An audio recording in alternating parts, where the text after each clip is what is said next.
Chapter 460. They found a high-end restaurant and chatted as they ate. Were you the ones who saved Jimmy? Are you all superheroes? Did you know him before? The him Louise was referring to was naturally Clark. Her IQ wasn't low, and being a reporter was a profession with strong analytical abilities. Superman had specifically mentioned Jimmy's incident, and connecting all the clues together, it wasn't difficult to discover the truth. Louise knew Superman's true identity, but she didn't expect that there would be a superhero among the people she knew. Furthermore, he was a billionaire. Her only question was whether both women were heroes or if one of them was. Thea and Diana looked at each other and nodded. Louise could be said to be the closest ordinary person to a superhero. Her father and her boyfriend knew about Thea's true abilities, so it was not unacceptable for them to tell her. Oh.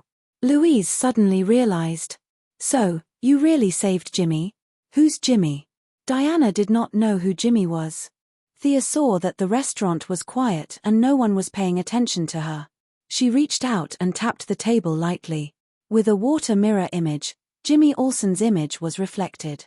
Diana looked at the image and felt that it was familiar. Oh, it's him. He's quite a brave person. Thea pursed her lips. This was called being dumb, okay? This was not bravery at all. Louise was completely convinced when she saw this. She curiously tapped her finger on the water mirror. Her finger was clean and there was nothing there. Seeing that they were open about it, Superman sighed in relief. What were the enemies you encountered on the island? Jimmy took a lot of pictures. Were they aliens? These things had been explained several times, and Sia was very familiar with it. She told him everything from the beginning to the end. Superman sometimes frowned and sometimes pursed his lips. When he heard that the enemies were all wiped out and that the Justice faction had one more Hercules, he felt much more relaxed. What Thea said had little impact on Superman. Whether it was gods or evil, it was the same to him. However, these things were a little unsettling to Louise. The Greek gods, the will of the world, and the Atlanteans were all contrary to her original worldview, especially when she found out that Diana was the daughter of the King of Gods, and that there was another well-known god who was currently recuperating in Metropolis. She was completely at a loss for words. Poseidon. Hercules. Superman was a little excited when he heard these names. Unlike the Martian manhunter who had lived for hundreds of years, Superman was still a young man according to the age of the Kryptonians. It was inevitable for him to be competitive, but he also knew that it was not the right time to suggest a fight, so he suppressed the urge. Now that they had a preliminary understanding of each other, it was easy to chat. Thea was mainly concerned about Superman's recent encounters. Superman was a little puzzled when he mentioned that some unknown forces had been attacking him with missiles recently. Thea pretended to be puzzled, but she knew that Luthor had started to collect Superman's genes to make clones. To clone someone like Superman, whose genes were perfect, required a lot of preparatory work. Even with the help of the Kryptonians who had surrendered, Luthor's workload was so heavy and cumbersome that it made him lose a lot of hair.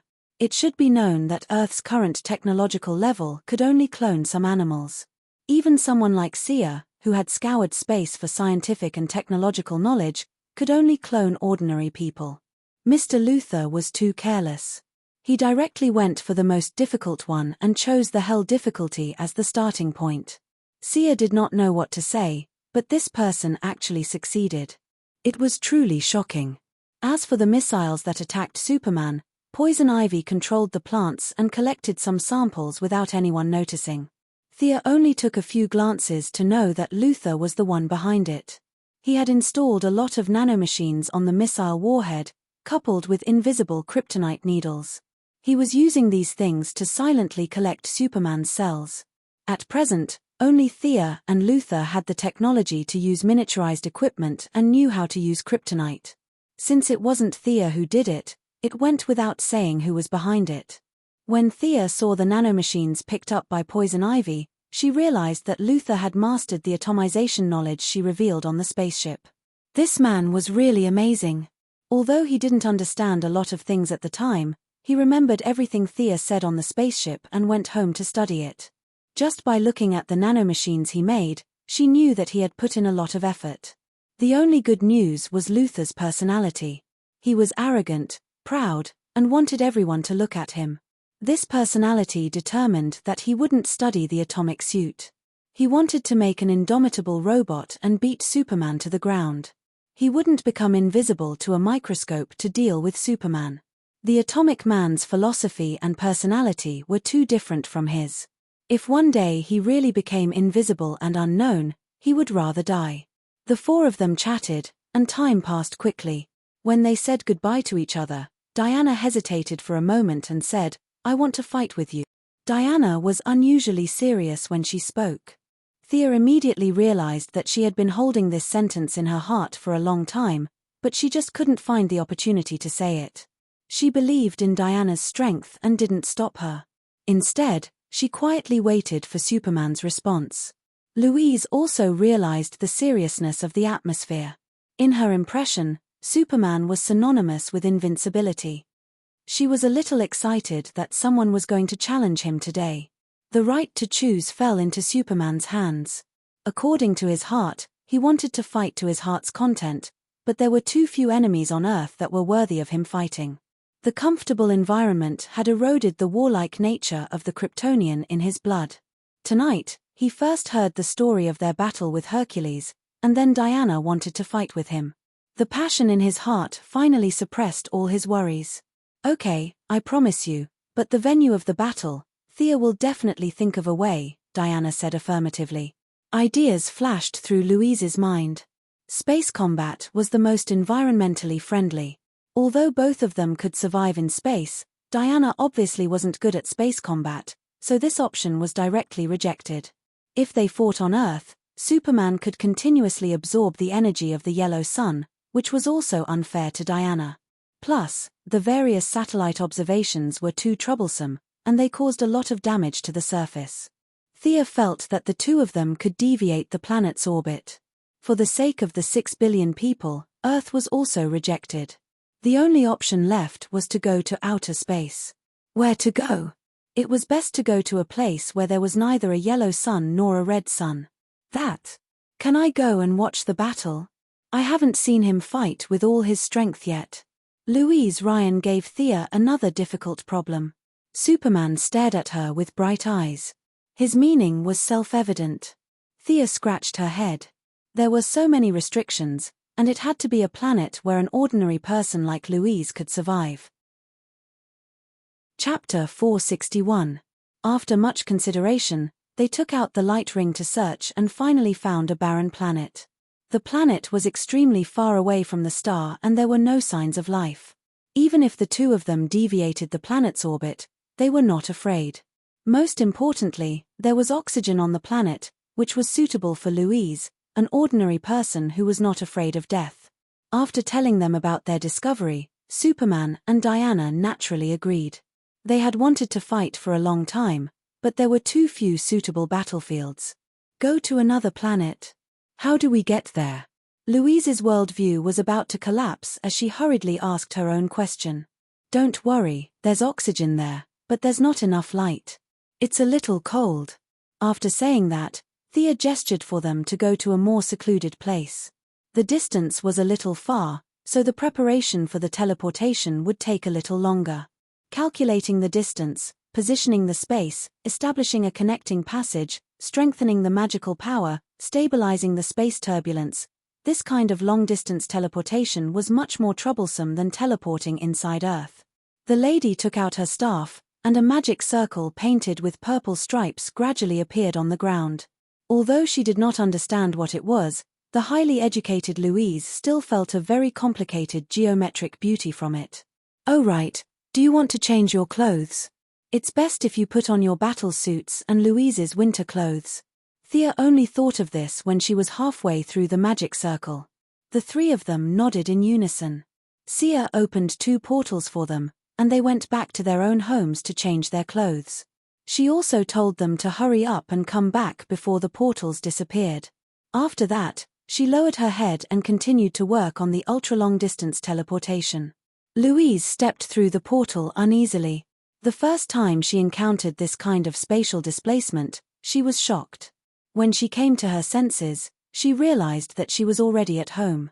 She touched the tables and chairs in her house. There was no mistaking it. This was her home. She then looked back at the portal that was glowing blue.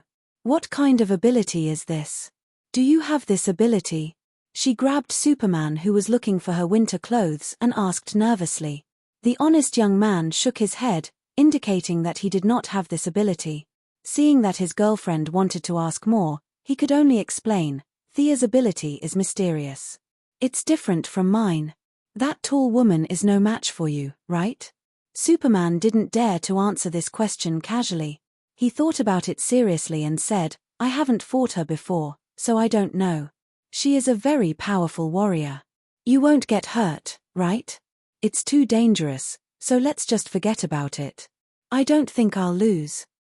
This battle is necessary because I'm also a warrior. Superman, who had always been obedient to his girlfriend, said resolutely. Louise understood his personality, so she naturally wouldn't try to persuade him anymore. Hearing her boyfriend say that he wouldn't lose, she felt much more relieved. Her worries disappeared, and the reporter's interest in gossip reappeared. He rubbed his chin and asked, the relationship between the two women is. Superman was not that gossipy. According to what he knew about the Kryptonians were born through genetic modification. Relationships between men and women were normal. There was nothing to be surprised about. He quickly changed into his blue clothes and red cloak, then put on a down jacket for Louise. The two of them hurriedly stepped through the portal. The moment he stepped through the portal, his attention was attracted. At this time, Diana had changed out of her flaxen short skirt. Her long hair was let down, and she was wearing her signature Greek-style armor. She carried a sword, a shield, and a silver guardian bracelet on her back. She was quietly waiting for them. The two's fighting spirit reached its peak in an instant, but they were still worried about Earth, so they forced themselves to hold back. Okay, let's go in.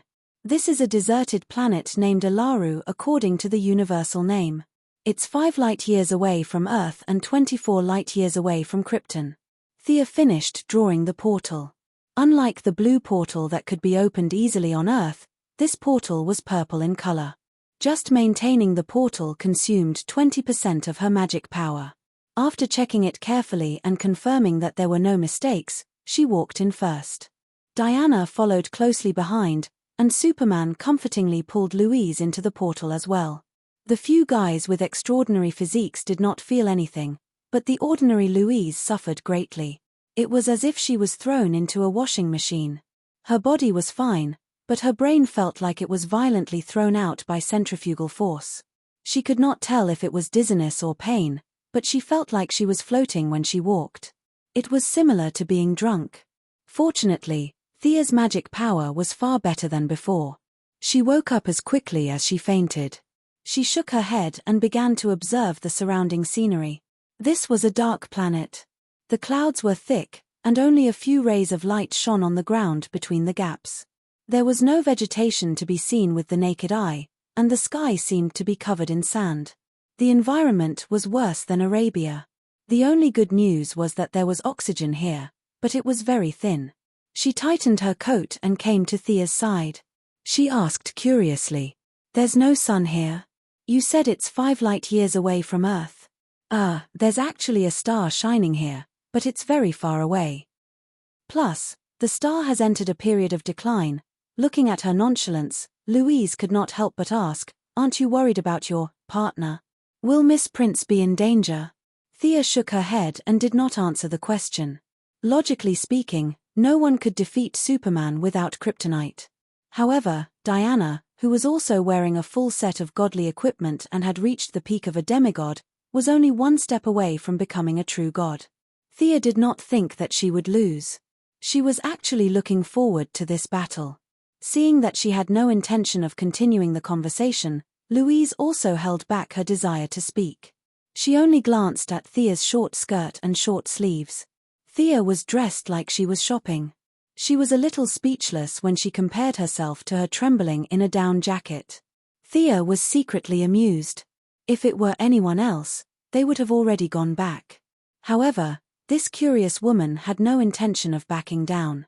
She was currently staring at the two people in the distance with shining eyes. Are you good at aerial combat or ground combat? Superman floated 3 meters above the ground and asked politely. Although Superman opened the battle calmly, Diana still read something new in his words. He was putting psychological pressure on her. She immediately retorted, "Do you prefer to fight with weapons or bare-handed combat? Then let's fight according to what we're good at." Realizing that his opponent did not want to engage in aerial combat with him, Superman was a little disappointed. As for weapons, there was no Superman's sword in this world. He did not use any weapons. He flew directly into the air and looked down at Diana. He knew that his opponent was good at defense. This meant that she wanted him to attack first. He did not hold back. His legs suddenly stopped in the air and angled down at a 45-degree angle. He maximized his speed advantage and rushed toward Diana as fast as lightning. Diana did not use her sword and shield directly. After talking with Hercules for a few days, her martial arts had improved greatly. According to Thea's original words, she already had the intention of gaining the upper hand after making the first move. At this time, seeing Superman rushing at her, she was extremely calm. She quickly judged the opponent's several attack points. When the two were about to come into contact, she sidestepped to avoid the first wave of impact. Chapter 462. Then, without waiting for Superman to stop, Diana stretched out her hands and grabbed Superman's red cloak. Using all her strength, her feet, knees, waist, and arms, she spun a few times on the ground at high speed. Then, she suddenly released her hands and smashed Superman onto a rock. Boom! With a loud bang, more than half of the mountain that was hit collapsed. Rocks flew everywhere, and a strong vibration was transmitted to the ground. Thea and Louise, who were miles away, could feel the obvious vibration. "Will Clark be okay?" Louise asked nervously. Thea had supervision and was very engrossed in watching. Only then did she realize that Louise couldn't see anything even though she was craning her neck. She used magic to control the ground under her feet to fly into the air and cast a long-distance vision spell on Louise. After thinking about it, she still had to ensure Louise's safety when the two of them fought until the sky fell and the earth cracked. Louise was watching a battle of this level as an ordinary person. If it were someone else with fewer tricks up her sleeve, they wouldn't be able to protect her. Thea used her light ring to conjure a small house. The two of them sat in the house and watched the fight outside. Thea was very proud of her conjuration. Even Superman's full-force attack couldn't break it. It was more than enough to resist the aftermath of their battle. This level of wrestling couldn't even be considered a warm-up. Only Louise showed a panicked expression, but when she saw Thea's calm face, her nervousness gradually subsided. Superman didn't stay in the mountain for long. He smashed the surrounding rocks with a punch, flew up, and fired a heat ray at Diana from afar. The two of them were miles apart, and the heat ray wasn't fast enough to catch them off guard. Diana took 2 steps to the side. The heat ray hit the ground and vaporized the hard black earth instantly. However, Superman didn't stop the energy output of the heat ray. He shook his head slightly and swept to the side. Diana immediately realized that she had miscalculated. The extent of the opponent's head swing was much smaller than her dodging movement. She pushed off with both feet, switched the shield to her left hand, and charged forward while enduring the heat ray. She tried to close the distance between them. The heat ray hit the shield and made a sizzling sound. Although this was a high-energy ray converted from the solar energy in Superman's body, it was still a little weak in front of Diana's divine shield. Diana didn't just blindly fight back. She made some feints from time to time while running. She switched back and forth between straight and diagonal lines and tilted her shield. She tried to attract Superman's attention with some small tricks. Realizing that Diana wanted to engage in close combat, this was exactly what Superman wanted. He stopped shooting heat rays and grabbed a mountain rock that weighed several tons with both hands and threw it at Diana. Such a large rock, even if one ignored the force it carried, the huge kinetic energy it carried was extremely powerful. The rock was huge and fast, sealing off Diana's left and right paths for her to dodge. Retreat. Diana's unyielding character made her never consider retreating, especially in battle. Even if she knew that it was not good for her, she still chose to face it head-on. She stomped hard on the ground and leaped into the air like a sharp arrow. The boulder hit the ground, and the powerful kinetic energy produced a magnificent shock wave. The planet that was originally full of ditches was smashed into a large crater. However, no one cared about the planet. Superman firmly seized the opportunity and increased his speed to the peak. He approached Diana in the roar of the sonic boom. Diana's weakness of not being used to aerial combat made her a little slow.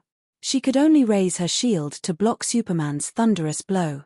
The invisible wave centered on the two of them spread from mid-air in all directions. The center of the two of them was still a long distance from the ground, but the aftermath of the shock still made an irregular round crater on the ground. Thea saw this scene and nodded secretly. Not to mention Diana's background, Superman's strength did not exceed her expectations by much. If her future enemies were at this level, although she might not be able to defeat them, it would not be too dangerous. However, Milady also remembered that Superman and Luthor in the original spacetime had said that he had never used his full strength in a battle. Many years of living on Earth, rational, moral, legal, and all kinds of messy things made him spontaneously shackle himself. It was difficult to judge where his true strength lay. Diana's situation was similar to Superman's. The Guardian silver bracelet provided her with a strong defense, but at the same time, it also restrained her own strength. Diana's real strength would increase by 100 times when the Guardian silver bracelet was unsealed. According to Thea's estimation, Diana would be able to kill gods like a child at that time. It could be said that they were two warriors fighting with shackles. Superman's was an artificial morality, and Diana's was a fear of her own life and the divine power of gods. Both sides did not want to cross their own bottom line. Although the battle was fierce, it was not fatal, which was why Thea did not object. "I am an Amazon warrior. I am the daughter of Zeus and Hippolyte," Diana shouted loudly, gradually falling into a disadvantageous position under Superman's fierce attack. She began to artificially raise her momentum. "I am someone's grandson, someone's son." This was a very classical way of fighting. Many legendary heroes had this habit in battle. If the enemy was also a person who respected tradition, then he had to remember the other party's family tree at this time. When he defeated the opponent, he could very pretentiously trample on the enemy while saying, "Someone's grandson, someone's son, someone was defeated by me." To some extent, this was a classical literary version of the family tree. Superman could read all the medical books on Earth in 5 minutes. He was not a muscle warrior, and his level of knowledge was very high. He did know this habit, but it was a little embarrassing for him, an alien, to say the name of his own father and grandfather in battle. Her taciturn response had weakened his stormy attacks by a little. Diana seized the opportunity, threw away her shield, and attacked Superman with the Vulcan's sword in one hand.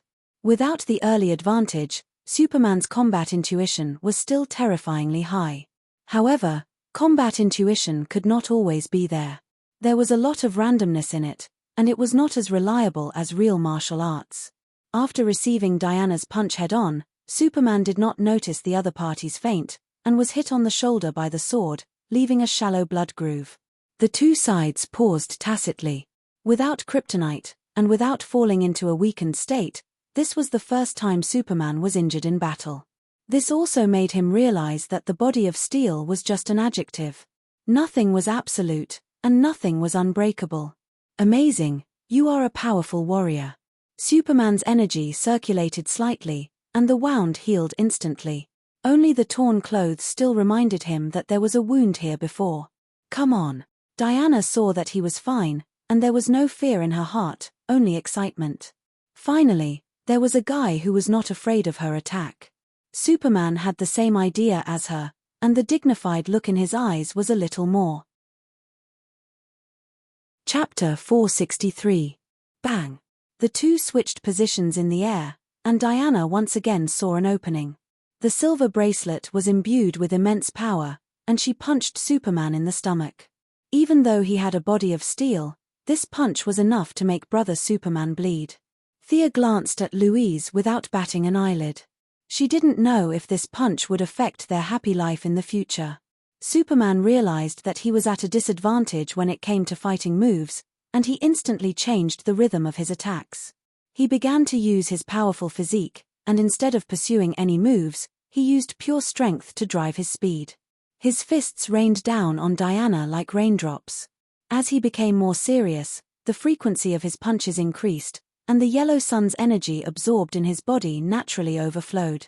On this dim planet, it looked like a sun that was gradually heating up and glowing. It was getting brighter and brighter, as if a wheel of fire had risen from the horizon. Diana also refused to show weakness. She threw away the fire god's sword, and her silver bracelet of protection sensed her fighting spirit. Although it was not unsealed, a steady stream of divine power began to fill her body. She did not have the scorching heat of the sun, only the belief of protection. Streaks of silver light appeared on the surface of her body and hid in her body, and she attacked Superman. One of them shone brightly, and each of his punches carried great power. The other was like a bright moon in the sky, unparalleled in defense, and could also mix in a fatal counterattack. After fighting in the air for less than a minute, they landed on the ground. Aerial combat was not suitable for this kind of attack. Every time Superman threw a few punches, Diana only needed to fly back a few centimeters to make Superman's attacks useless. Similarly, Diana's attacks were the same, and it really went against the original intention of sparring.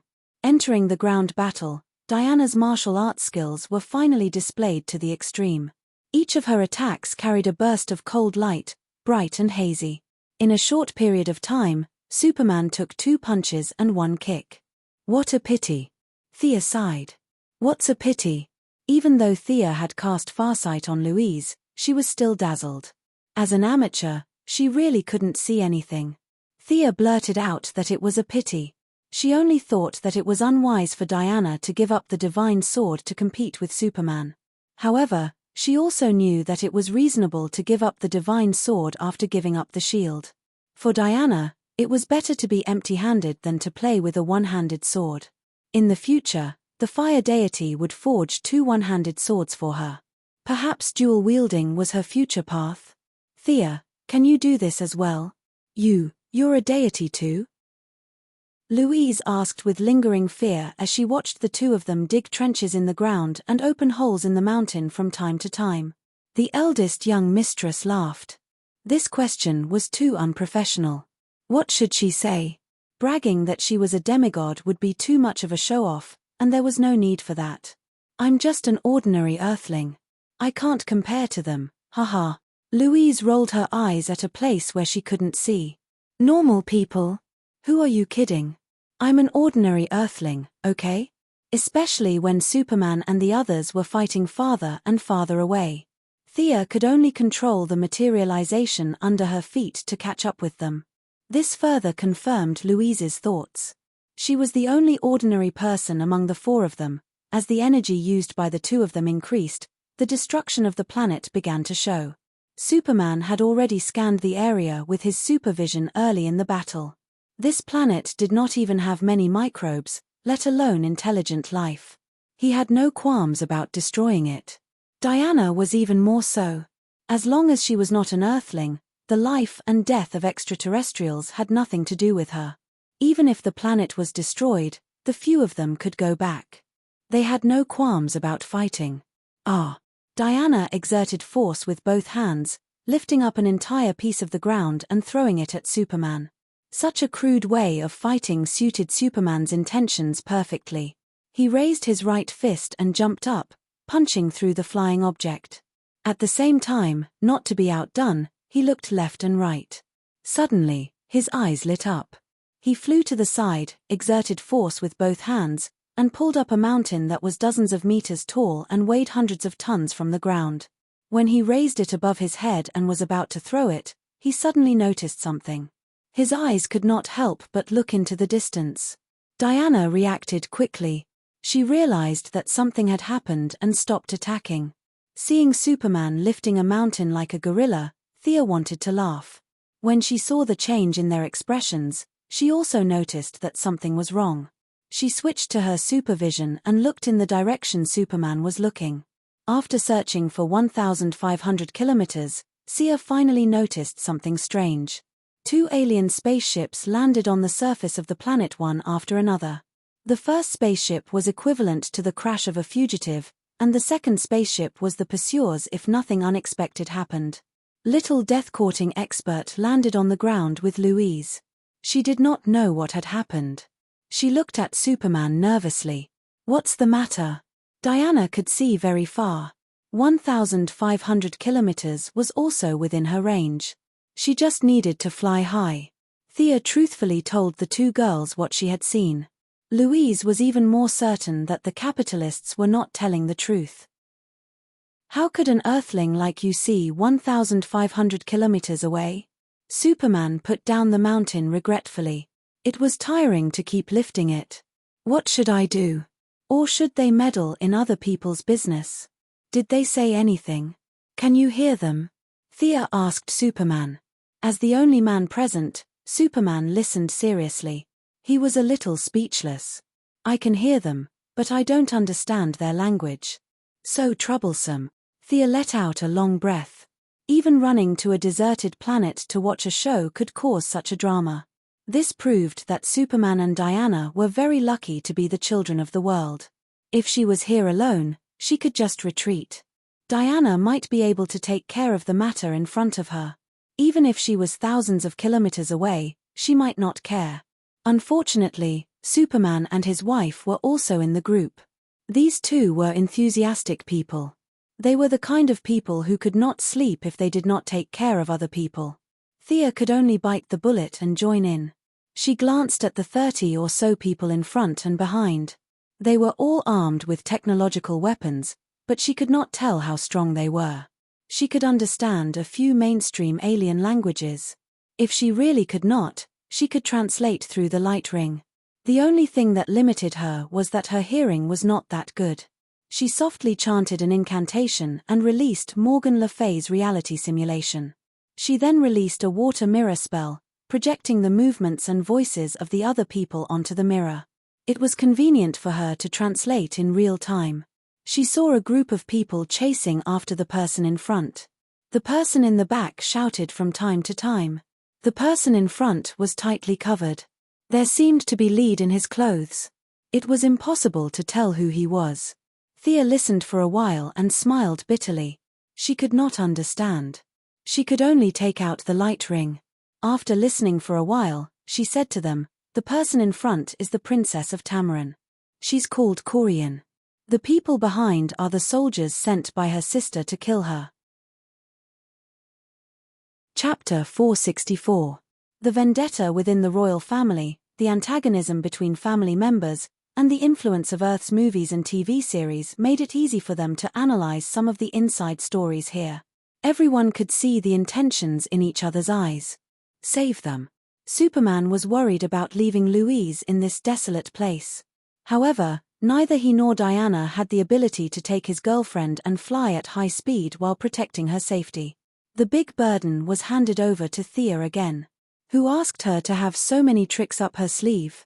She conjured a plane and carried her straight into the distance. 1,500 kilometers passed in the blink of an eye for them. They arrived at the scene of the battle almost at the same time. They saw Princess Corleone, known as Spark, turning back to attack the enemy from time to time.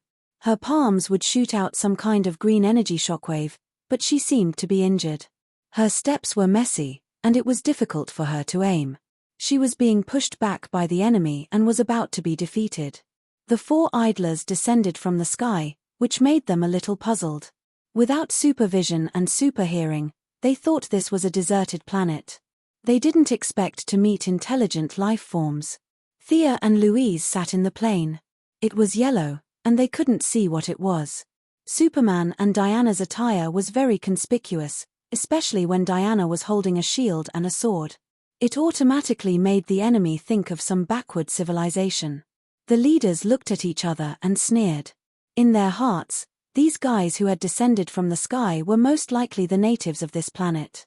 They were the kind of primitive people who only had strength but didn't know what technology was. Princess Spark, who was not far away, had the same thought. She hurriedly shouted for the four to run.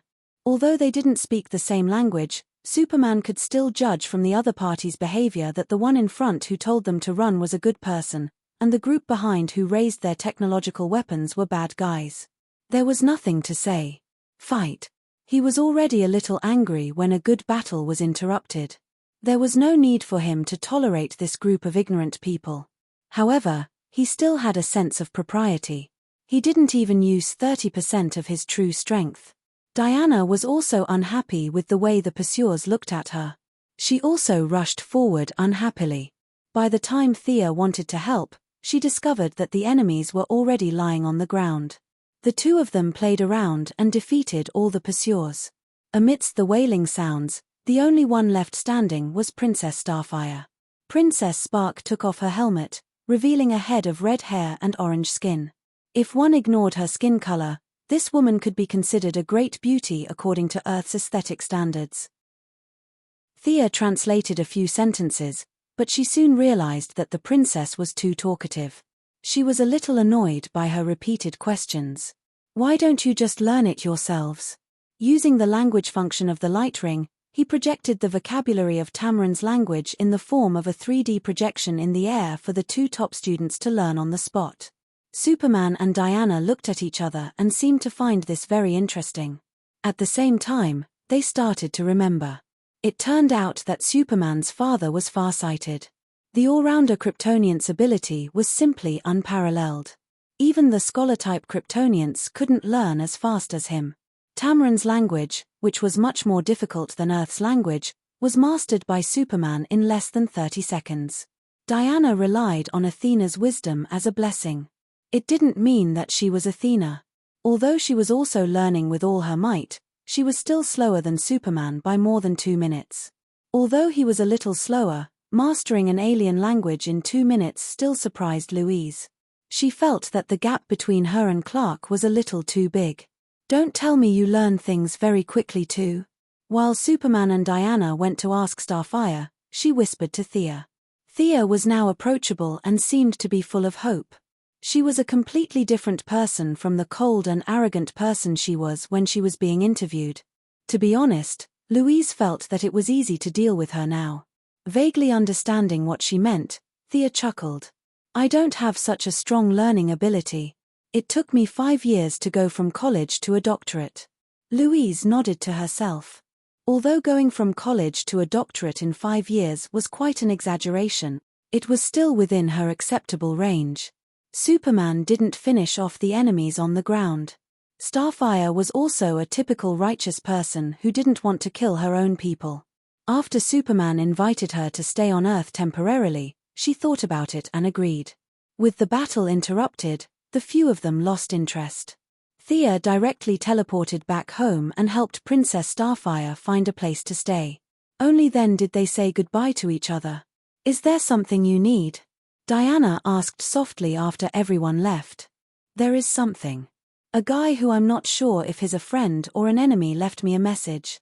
I have to go and help him, Thea said with a gloomy expression. Knowing that she didn't want to go into detail, Diana didn't press her. The two kissed and said, "Come back soon." Thea nodded, put on the yellow light ring, and flew out of the atmosphere. When she came to an uninhabited planet, she opened the communication channel of the yellow light ring. A 3D projection that was as tall as a human appeared. It was Sinisto. After a uniform input of energy, the projection began to speak. Thea Quinn, when you see this video, I will no longer be in this world. Although working with you isn't pleasant, it won't be annoying. The projection paused for a moment. It seemed that the original owner's emotions were fluctuating while recording this message. I don't know who will do this to me. Is it the Guardians, Hal Jordan, or someone from the Yellow Light Corps? Everything is unknown. I've experienced glory and was once the center of attention. I was the kind of hero that the Green Lights thought of. Now, I'm considered a traitor, a tyrant. These are all trivial matters.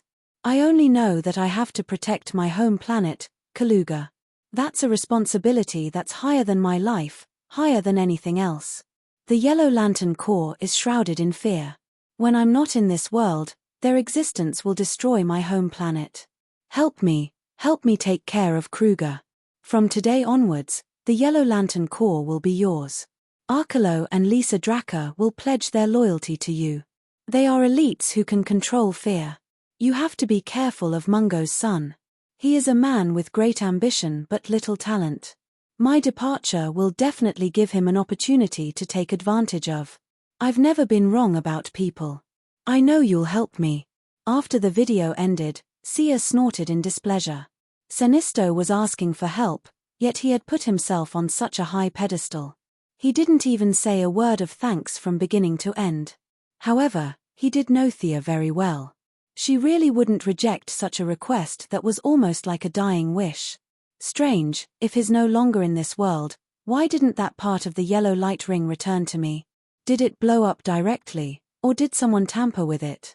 Her first suspect was the little blue guardians who had lived for hundreds of millions of years. These guys had unfathomable strength. It was hard to say if they were controlling something behind the scenes. Chapter 465. The planet controlled by Gerard was not far from Karuga. Thea ordered the official members of the Light Ring, the Dead Man, and Fura to meet up with her there. She tried to find Sinisto's last traces based on the faint connection she had with the lamp ring. This was the wreckage of a planet.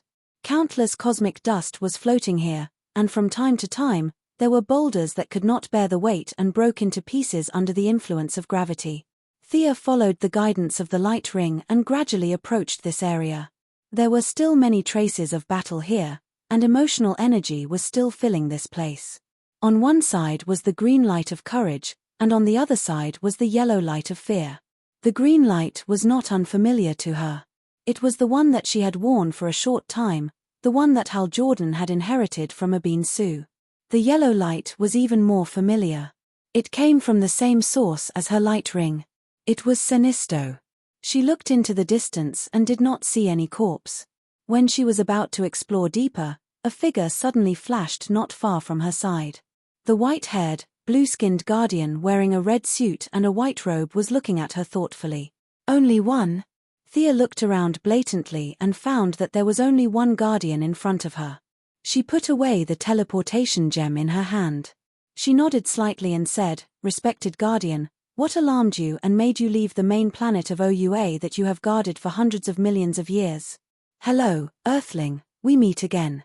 You can call me Gantz," the little blue guardian said expressionlessly. "Oh, it's him."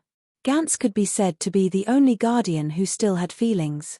Maybe it was because he was kind by nature, or maybe it was because the ring of the first lantern warrior Huarong was sealed in his body, so his feelings were not completely erased. This guy could be said to be the only guardian left who could be dealt with. Thea followed his advice and said, "Lord Gantz, is there anything I can help you with?" She could not see the depths of their strength on OUA that day. Now that she was a demigod, she finally had some understanding of the strength of these guys. Strong. Really strong. She just used an imperceptible spirit power to sweep the edge of his body, and it was easily bounced off by an indescribable force. The guardian named Gantzer looked at her blankly as if he didn't know. Thea gritted her teeth. No one she knew was as strong as him. Although in the original spacetime, Ganther boasted that Spectre was not as good as him and was pressed to the ground by Spectre 3 minutes later, his level was indeed higher than the current Thea. Thea felt that she had to at least become a new god or fuse with the Parallax monster to be able to compete with him. Gantzer didn't mind her little tricks. Perhaps it was because of the billions of years that they had spent together, but there were too many people who wanted to test them. They were all immune to it. Do you think Sinisto did the right thing? He used his own order, his own understanding, to plunge the planet into a vortex of fear. Hal Jordan disagreed with his actions, and the two fought. "You and Hal are both from Earth. What is your point of view?" Thea really didn't think about this question. Half an hour ago, Kaluja's explosion had nothing to do with her. She was as busy as a spinning top every day. How could she have the time to think about it blindly? After thinking about it seriously, she had to admit that the various philosophical works on Earth were very rich. Predecessors had already come to a conclusion on this matter. She just had to modify it slightly and add in some of her own understanding to become a new theory. Senisto used his own power to establish the order of the planet. He enforced the law and judged the people on the planet. He required everyone on the planet to live according to his plan. From birth to death, he arranged everything neatly. Earth has a special term for this kind of thing. It's called a utopia. It means a utopia that can't be done. No one on Earth does this. Without the intervention of supernatural forces, the ancient sages only tried this utopia in some small colonies. Reality told them that it doesn't work at all. Gandha was just listening in a daze. Now that she had caught his attention, the powerful guardian couldn't help but ask, why? Freedom. People don't have freedom, or the right to choose. They lose their life goals, expectations, and hope. Everyone falls into numbness and trifles, wasting their time doing nothing. Hope. Gandha muttered to himself. Thea's words were getting smoother and smoother. She didn't care if he was listening or not. She continued, the ancient sages of Earth gave up the utopian idea. We are walking on a free and unrestrained path. Let me give you a negative example. Krypton. You know about Krypton, right? Gandha nodded. He knew about such a famous planet. He also had a premonition of what Thea was going to say next. Krypton has the best genetic modification technology in the universe. They screen the babies at the embryonic stage and use a huge algorithm to calculate the future direction of the child. Before they are born, they have already determined their future direction. Every Kryptonian understands their mission when they can remember. Like a machine, they do their own things in a cycle. Their planet was eventually destroyed. Only one Kryptonian who gave birth naturally escaped. His parents gave him the right to choose. The glory of humanity is now sprinkled on Earth. This is the birth of a great soul. Gandha seemed to be thinking about the truth behind her words. Hope, is it? Hope can change life. Only hope can save them. He muttered to himself. Slowly, he seemed to understand some truth. There was a hint of emotion on his emotionless face. He stepped back emotionlessly and threw a residue wrapped in energy to Thea before disappearing. This is the remaining part of Senisto's ring. I have collected it. You should be able to use its power. Senisto was only banished to the antimaterial world. Don't worry. According to the records of the Book of Aurora, his story has not ended. Take care, Earthlings with ideas. We will meet again. It was not until this person disappeared without a trace that Sia looked at the ball of energy. She was not worried about Senisto. This old man first served the Green Lantern, then the Yellow Lantern, then the Green Lantern, and then the Yellow Lantern again. In the records of the Green Lantern history, he seemed to have returned to the Green Lantern for retirement. Senisto's life had been changing between Green Lantern, Yellow Lantern, and White Lantern for a short period of time. It could be said that his story had just begun. It was not an exaggeration to describe him as having 3 ups and downs. Gandha kept talking about hope. Was this a sign that he was going to establish a Blue Lantern? Thea shrank her neck. In all honesty, she was just talking nonsense. There was no special purpose. Chapter 466. The Guardians who had lived for hundreds of millions of years did not understand the thoughts of intelligent life and forcibly used their way of thinking to interpret the world. It could be said that 70% of the major events in the universe were created by these little blue people according to their own ideas. Day did not understand the darkness of night. Different levels of life had different ideas and heights. Thea did not know what she said that resonated with Gandha so much. The timeline of this world was already very messy, and now with her messing things up, she did not know what would happen in the future. She would deal with the future in the future. She urgently needed to deal with the remnant of the lamp ring in her hand. She found a cave on a nearby planet and began to examine it carefully. The more she looked, the more distressed she felt. Hal Jordan and Senisto were both idiots. The energy impact of their love and hate had actually caused the lamp ring to explode. Thea let go of her lamp ring and began to use fear to communicate with the energy in the remnant. Now, her control over her mental strength had long surpassed that of these lanterns. They were all one-off businesses. Everyone's mental strength was what they were born with. Without training, it was as much as it should be. It would almost never grow after the day they were born. They themselves lacked mental power and relied on the so-called willpower to control emotions. Those with strong willpower like Hal Jordan could finish his apprenticeship in 3 days and beat his master to the antimaterial world in 5 days. Other professions had a step-by-step process that was easy to learn but difficult to master. Lanterns did not need to accumulate experience at all. In fact, there was not much difference between a lifetime of work and 3 days of work. The difference was obvious at a glance. This was because they did not have the help of mental power and could only rely on their own willpower to withstand the emotional impact. Thea now felt that these little blue guardians were pretending. With just a little contact, Thea could tell that Ganther had cultivated mental power or some kind of higher internal power. They knew that mental power had a promoting effect on the lanterns, but they pretended not to know and watched the lanterns use their own will to break in with the world's will. The result was self-evident. Sinisto, Hal Jordan, and the other strong-willed men were driven to the brink of death by them. It was evident that they had killed them. However, it was understandable that Thea would also hold back when she did things, but she would not go overboard. It was not a matter of holding back, but at the very least, they would hold back 7 or 8 times. The communication between the ring and residue was not smooth. The 2 rings had been separated for too long, and residue did not agree with Thea very much. Now, it had to add an update. Unfortunately, Thea was not a regular lantern. She was not an ordinary person who could not do anything after taking off her ring.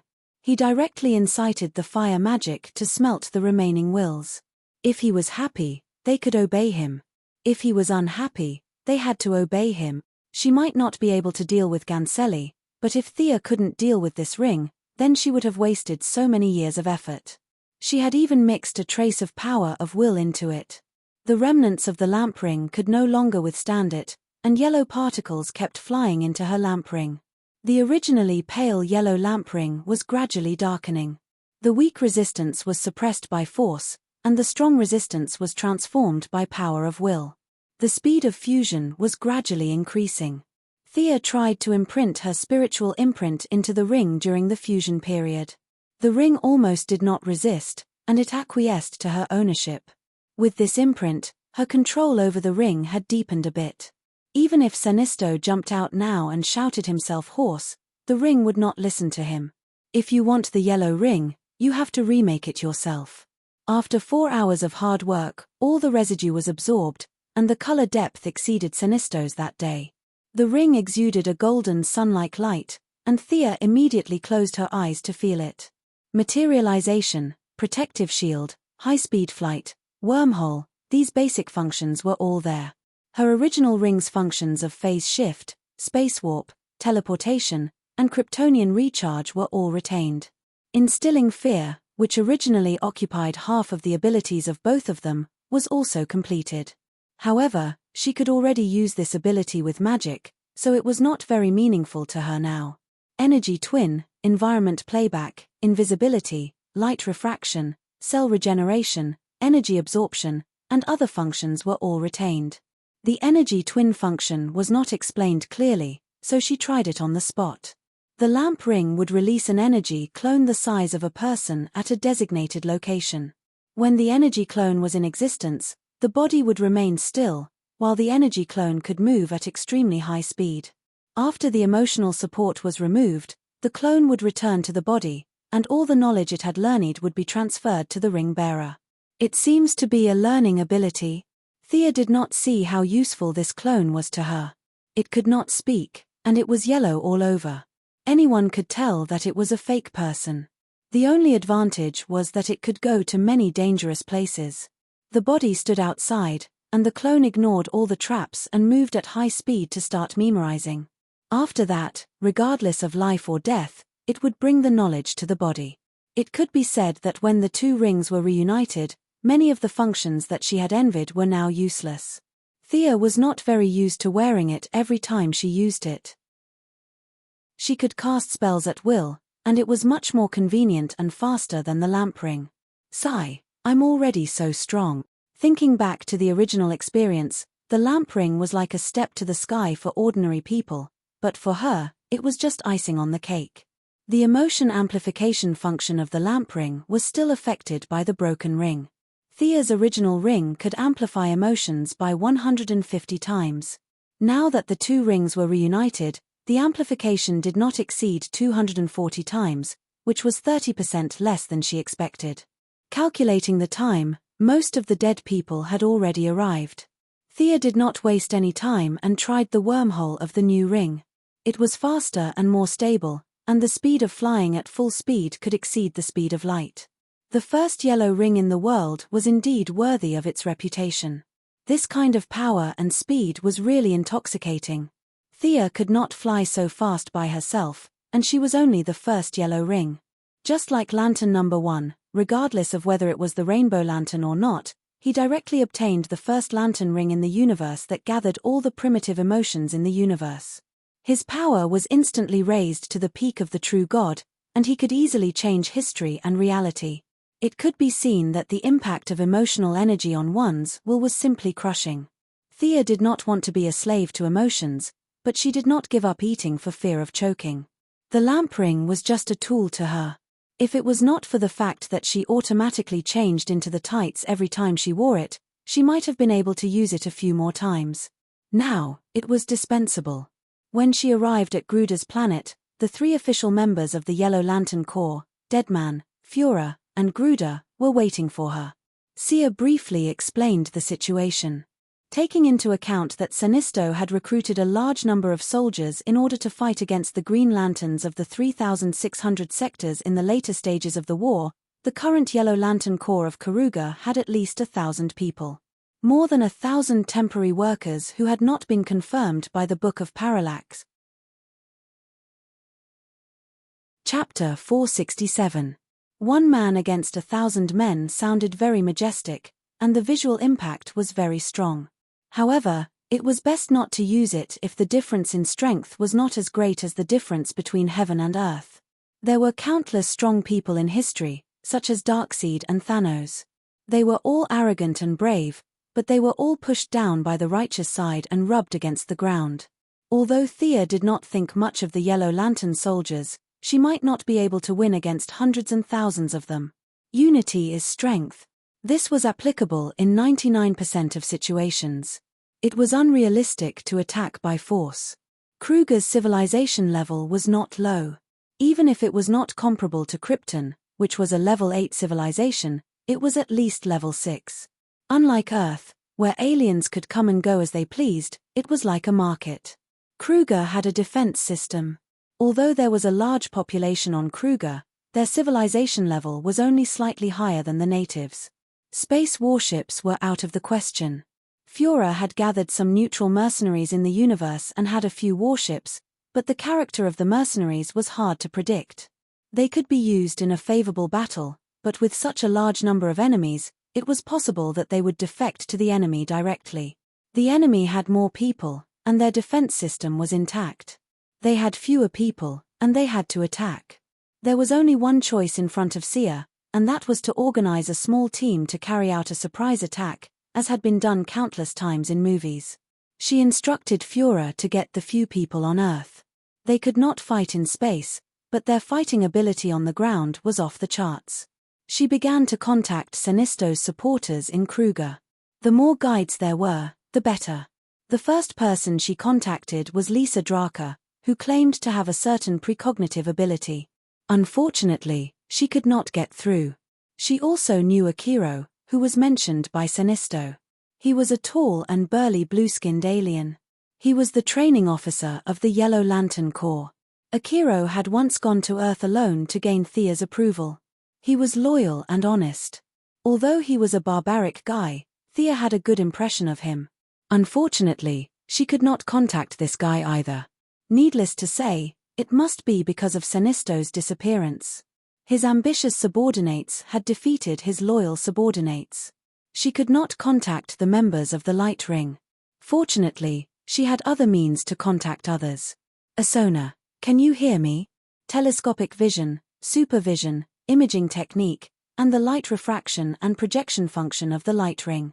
Spells, abilities, and the 3 abilities of the light ring were integrated together and began to communicate across light years. Who? The purple alien woman on the other side of the camera was a bit surprised.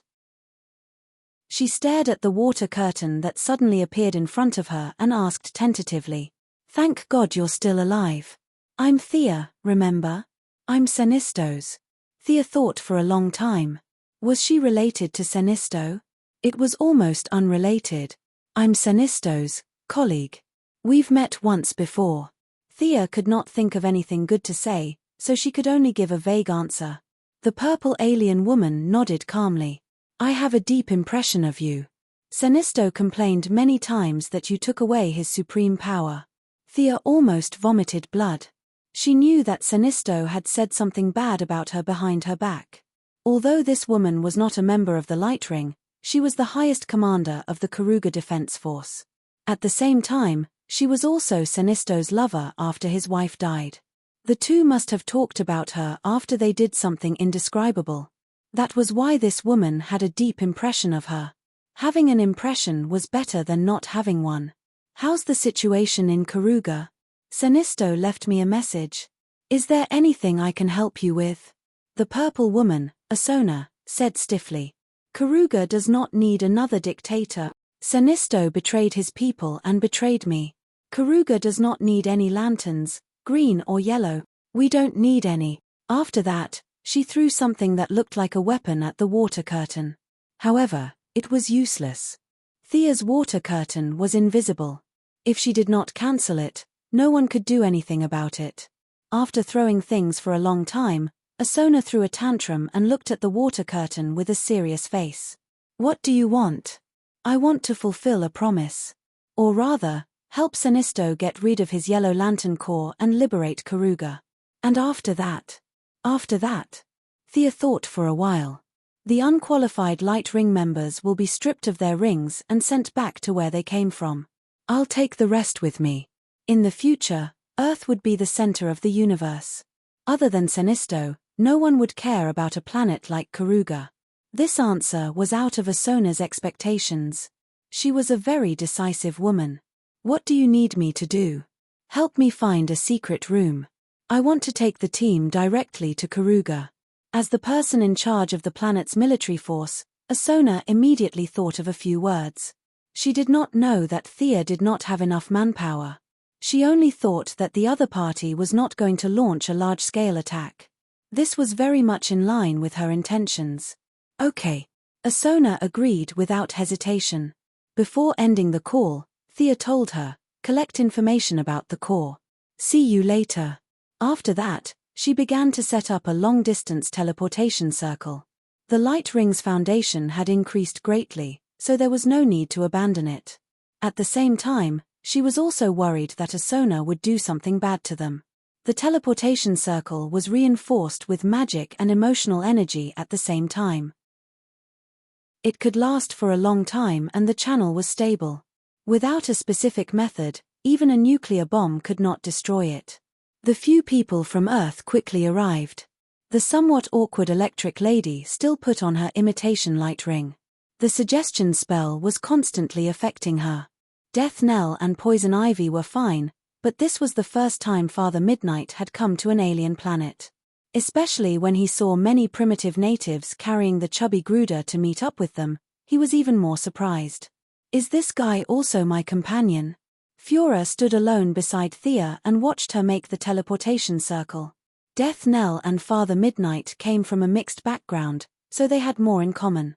After that, Gruder joined their conversation. On the other side, Death Knell was bragging with Poison Ivy and Electric Lady. They also brought some people with them. There were alien subordinates recruited by Fiora and native warriors controlled by Gruder. Death Knell also brought more than 100 elite soldiers and his daughter, Rose Wilson, who was also a powerful warrior. Another thing that caught Thea's attention was that Death Knell had recruited a psychic. She was an earth lady who could control soil and rocks. However, she was too young to be used as the main force. As for her subordinates, she did not think too much. Those who could catch her eye were all powerful people.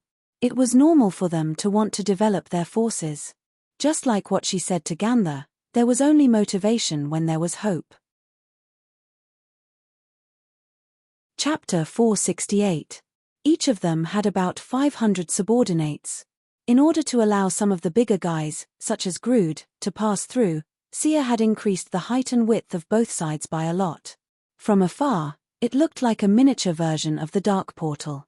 This portal was also an experiment for herself. She gathered emotional energy into her magic power, and the materialized materials were connected with magic power. At the intersection of magic power, the portal would appear for protection. Traditionally, the materialization of a lantern would dissipate immediately without emotional energy. Thea first inputted some of her emotions and then wrapped the portal with magic power. Even without her support, the portal could still last for half a day. Everyone, let's go. Don't move the natives. Kill anyone wearing a yellow coat who attacks us. Thea carefully checked the coordinates and then turned back to order. According to the plan, the dead would go first. Even if Athona changed, he would be able to possess her and control her. Then, it would be Fura and her subordinates. The shrewd female adjutant was capable of fighting and carrying and could deal with any situation. Then, it would be the warriors from Earth and Grood. Thea looked at the last to make sure there were no mistakes.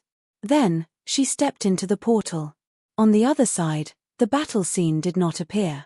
It seemed that Athona was a very trustworthy person. Thea walked out of the crowd. Although she did not like the clothes, she was here to take over the army today. She still changed into the somewhat shameful tight combat suit. What's the situation now?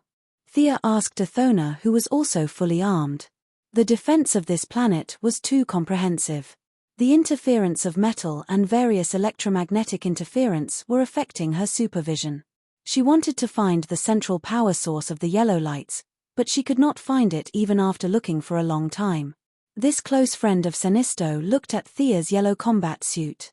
Her pupils shrank a little, but she quickly got rid of the unnecessary emotions and said loudly, "Come to our headquarters. Those Yellow Lantern villains are destroying our city everywhere." With Death Knell and Fura, two experienced veterans, Sia arrived at the frontline command of the Karuga Resistance Army. It could be seen that Sinisto was not unprepared for the possibility of a rebellion. He had equipped some of his compatriots with weapons that could counter the hard light of the lantern rings. However, Karuga had been peaceful for too long, and many of the Yellow Lanterns were notorious bandits. The rebellion army lost 15 cities in an extremely short period of time, and a large number of elites died in the first wave. If Thea had not intervened in time, it would have only been a matter of time before they were exterminated and enslaved. Do you know what a central energy source is? Thea was worried that she might not be able to express herself clearly, so she showed her a portable lamp with a charging ring in her water mirror. It's something 100 times bigger than this. Have you seen it before? Do you know where it is? Asona had indeed seen it before. After all, it was impossible for a lantern that was several hundred meters tall and completely golden in color to go unnoticed. Sisinisto might be able to hide it, but such a large item had very high requirements for a place to hide it. I've seen it before. I think it's in the depths of Sitaru City. Sinisto had hollowed out 20 kilometers underground and placed a lot of things there. Asona recalled. What are you going to do? My ring can control the central energy source. It will take back all the energy in the ring. When dealing with some unarmed alien criminals, I'm sure the resistance army will be enough to deal with them, right? If the ring loses its power, then what about you? Asona's meaning was self-evident. Thea smiled brightly. Even Asona, who was also a woman, was a little dazed. Haha, to the Sinisto army, the ring is everything. But to me and my men, it's just one of the means. We have crossed the distant sea of stars, traveled through time and space, and witnessed the rise and fall of civilizations. The power of a mere lantern ring is too insignificant for us. Haha, Asona did not understand. Thea was bragging without paying taxes.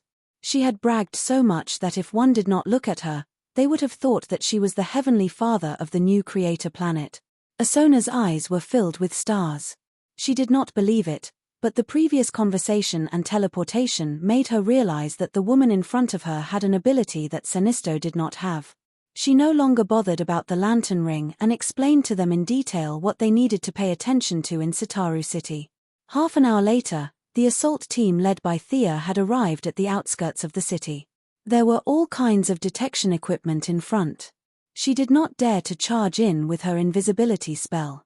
The invisibility spell of more than 500 people required a lot of magic power.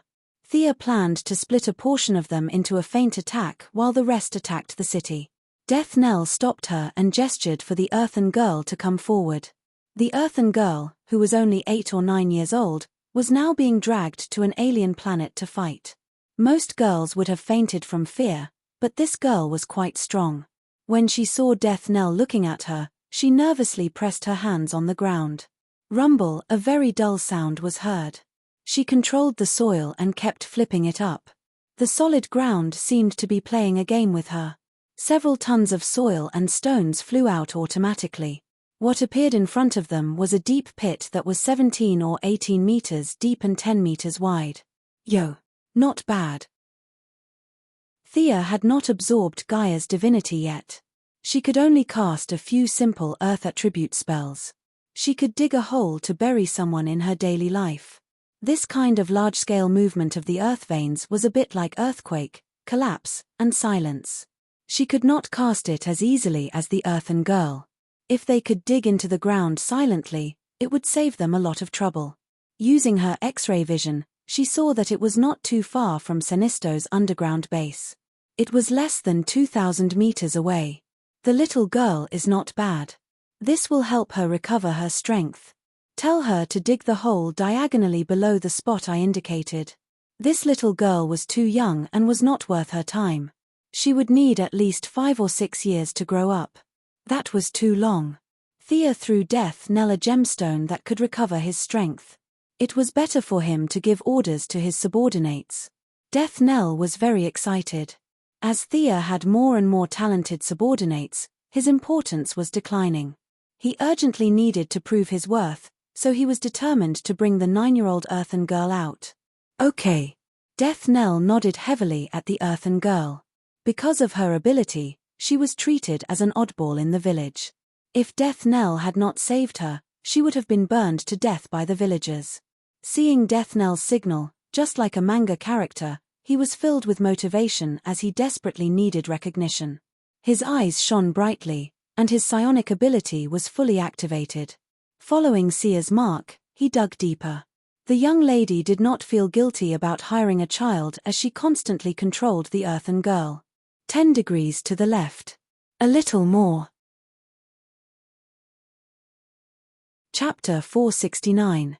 After 10 minutes of hard work, a tunnel that was 1,000 meters deep and 10 meters wide was opened. The Earthstone Lady's ability consumed her mental strength and stamina. Her stamina was replenished by the technological potions, and Thea helped her activate part of her mental strength. Considering that she was still young, she did not spoil her growth and only improved her mental strength a little. After checking the bottom of the tunnel and confirming that there were no traps, Thea led the 500-strong tomb raiding team into the underground palace. No, Sinisto's Bat Cave. They did not see any traps along the way, but they encountered a lot of security devices. The disadvantage of having too many people was unavoidable. One of the mercenaries accidentally stepped on a trap, and the wall immediately rang with a rapid alarm. Forget it, let's go to the southwest. Thea could only see that the direction was blocked by her X-ray vision. The central power source must be there. On one hand, she contacted a sonar to launch a ground attack to attract some of the enemies. On the other hand, she cast a large area of effect haste on the tomb raiding team to start a race against the enemies. The team rushed for 4 or 5 minutes before they were stopped by a group of Yellow Lantern Corps at a crossroad. It could be seen that the enemy had gathered in a hurry, and there were less than 100 of them. The sludge, whose body was made of corrosive liquid, was also in the team. It was one of the few official members of the Yellow Lantern Corps that Thea had seen. It could borrow the ability of the corpse wrapped in liquid when it was alive. It was difficult to judge this guy by the human sense of good and evil because it was not even a living creature. It was even more out of the question whether it was a traitor or not. This guy probably did not even have the concept of betrayal. This area had a lot of visual interference, and Thea did not see the Yellow Lantern Corps' deadliest killer, a supervirus that could only be seen through a microscope. They might have a miniature enemy. Let your plants start searching. Thea turned to poison ivy. Plants had different sensory systems from living creatures, and they were best at searching for enemies like microbes. Some plants could also release interferons, which were fatal to viruses. The enemy group was in chaos, and a burly alien with a yellow face and a height of 5 meters stood out. Master of the Book of Parallax, are you here to congratulate me on conquering Kaluga and becoming the leader of the Corps? The alien's orange eyes automatically looked at Thea. Who are you? Sia pretended to be confused. She recognized this burly guy at a glance. Little Mungo, or Mungo II. His father, Old Mungo, had attacked Seaside City on Earth in Sia's memory. But in this spacetime, Old Mungo had led the so-called army that had conquered the entire universe to attack the main planet of Aurora. She didn't know if he was crazy or he didn't take medicine. Ganther could not defeat the Spectre in a one-on-one fight, but this did not mean that the Guardian Blue Men were weak. It was just that the Spectre, the vengeful spirit of God, was too strong. Furthermore, there was not just Ganther on the main planet of Aurora. There were 6 other Guardian Blue Men with the same combat strength. In addition, there were 7,200 official Green Lanterns, a considerable number of reserves, and a small number of elite Supreme Green Lanterns with modified bodies. Facing such a powerful force, Mungo, who was full of confidence, crashed into it head-on. This wasn't the Green Lantern Corps that Hal Jordan had led after the Lights-Out incident, and there were only a few of them. What greeted him was the Green Lantern Corps at their peak. A green sea that covered the entire planet of Aurora crushed his invincible army into dust. Similarly, his body, which had been tempered thousands of times to the point of being able to attack Superman, was shattered into pieces. The result of tens of thousands of people attacking him was that his head was sent to Aurora's showroom. Sinisto had taken in his son, who was now standing in front of Thea. It had to be said that his genes and physique were indeed extraordinary. When others wore one light ring, he might feel that the effect was not strong enough, but he wore 4 rings of the same attribute. A normal person would need a strong willpower to wear one ring. Just like Thea, wearing different colored rings required different emotions. It was different from this person who wore 4 rings. Sinisto and Hal Jordan were both strong-willed people. When had anyone ever seen them wear 2 rings of the same color? There was no need for this at all. The amount of emotion output per unit of time was fixed for everyone. The advantage of wearing 4 rings of the same color was probably just to maintain the firepower. When one light ring's energy was depleted, the next one would be replaced. Or one light ring could be used to attack while the other one was used to defend. At least, Thea could only think of these functions. There were some advantages, but the disadvantages were huge. The emotional consumption of the ring bearer was also doubled, so it was not universal. In Thea's opinion, Mungo II was a little neglectful.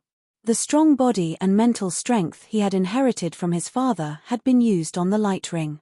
The original spacetime was also a traitor, and he was killed by Sinisto, who had tampered with the light ring.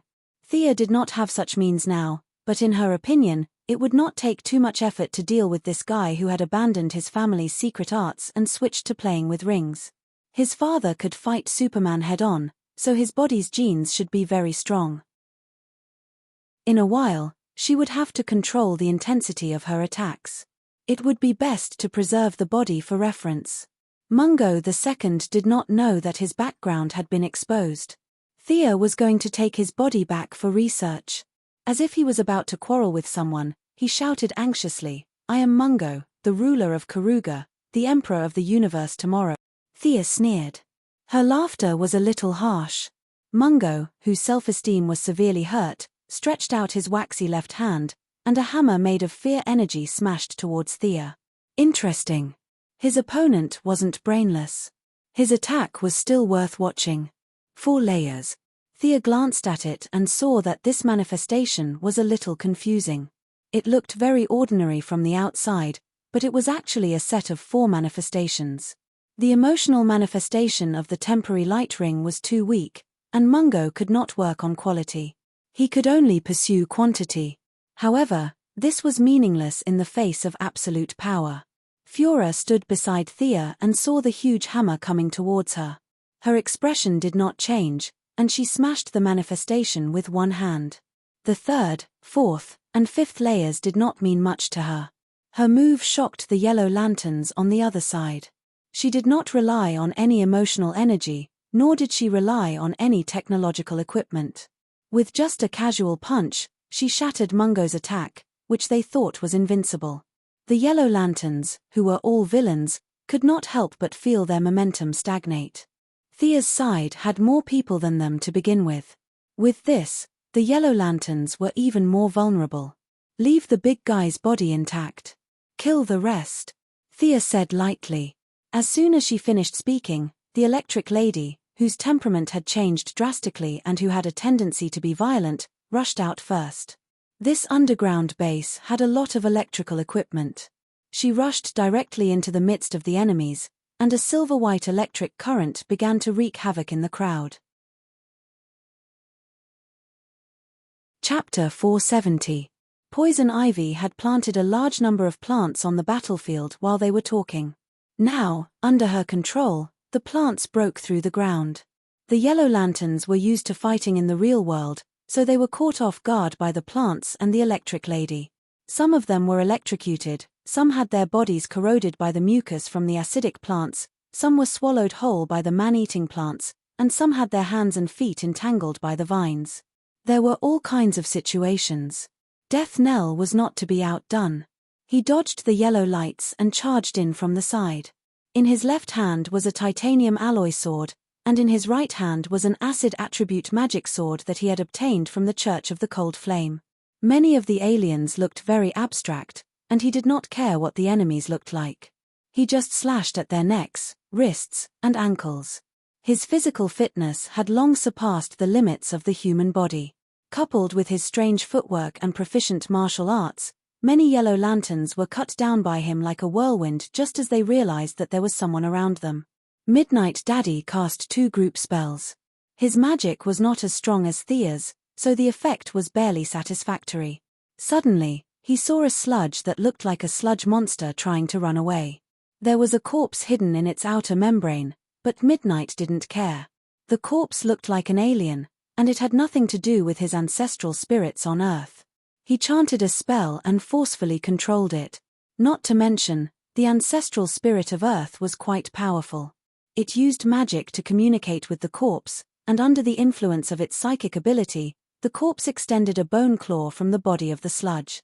The sludge that was running away was severely injured, and a large amount of liquid in its body flowed out from the wound. Midnight Daddy followed up with another attack. He put his palms together and caused the corpse to explode inside the sludge. This official member that was personally recruited by Sinisto and registered by Thea exploded into a puddle of acid. Its weak cell walls could no longer sustain the loss of energy in its body. It fell to the ground and did not move anymore. Thea took out the Parallax book. Following the death of the sludge, as an official member, there was a record of its life in the book. Its life history slowly emerged with its death. This thing was originally born on a barren planet. In an accident, an unlucky interstellar traveler's spaceship crashed on this planet, and its corpse coincidentally fell into its body. Only then did it slowly gain self-awareness. Even with the Parallax book, it was difficult to determine whether the consciousness in the sludge was the consciousness of the unlucky interstellar traveler or the remnant consciousness of the barren planet. However, its corpse was also very valuable for research. Thea first used her ring's high authority and magic power to stop Huang Ring from looking for a new ring bearer. She had no choice but to do so. If she killed one, Huang Ring would find another. That would be an endless cycle. Fortunately, there were only a few official rings, and the rest of the temporary rings did not have the ability to find new ring bearers. Thea had just wrapped up the corpse of the sludge when she saw another ring fly into the air. Who died? She looked to see if it was someone from her side, but the ring did fly out from the battlefield. There was only one truth. The member of the Ring of Lanterns that could only be seen with a microscope, the deadly virus Dispulis, was dead. A virus that had evolved to such a degree of self-awareness should have a lot of research value. Unfortunately, this thing was too small. Who knew what equipment Sinisto had installed underground? Thea's supervision could not be used at all. She stared for a long time but could not find the guy's corpse.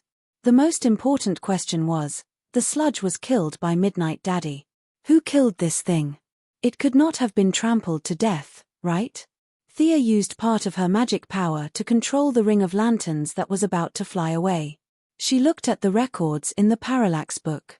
It was indeed dead. Thea asked her friends, but no one knew how this thing died. Maybe it was killed by the plant's enhanced interferon? The botanist, Poison Ivy, put forward her opinion at the right time. Thea searched everywhere but to no avail. She could only agree with this theory. In fact, she was more inclined to think that this guy was knocked out by the interferon and then was trampled to death by a guy with a big foot in the battle. The two sides were fighting in full swing. She could not stop them. They all raised their feet and let her look for the cockroach. She sighed slightly. There were so many viruses in the universe. It was not easy to evolve one with self-awareness. Was it easy? It was such a pity that he died without being able to display any value. The situation on the battlefield was one-sided. The most eye-catching one was the Lightning Lady. It was hard not to notice her from the sound and light effects. Silver-white electric current was constantly being thrown out by her. She used to be a live streamer and had very few fights. She also wanted to throw some lightning bolts coolly, but her accuracy was worrying. She also had problems controlling her power. She was clearly aiming at the enemy in front of her. The enemy had also conjured a shield. She did not expect that she would swing her hand and hit the face of the enemy next to her. The Yellow Lanterns did not know that her accuracy was poor and thought that this was her fighting style. A group of people came over to besiege her. The Lightning Lady was least afraid of being besieged. Coupled with the fact that she could not control the electric current, her AoE damage could be said to be number one on the scene. Coupled with the fact that she would occasionally flash out of the encirclement and run from one group to another to release electric current, the Yellow Lanterns were beaten to a pulp. Not everyone could be like Sinisto and Thea, who could create a giant to protect their entire body. Most people could only conjure a part of their body armor. Everyone was suffering from the electric current. Unless they were a special life form, there were not many who were immune to electric shocks. I can't fight like this. Originally, when he saw that Thea did not make a move, and the seemingly fierce Führer did not join the battle, Mungo too, who considered himself the emperor of the universe, also stood still.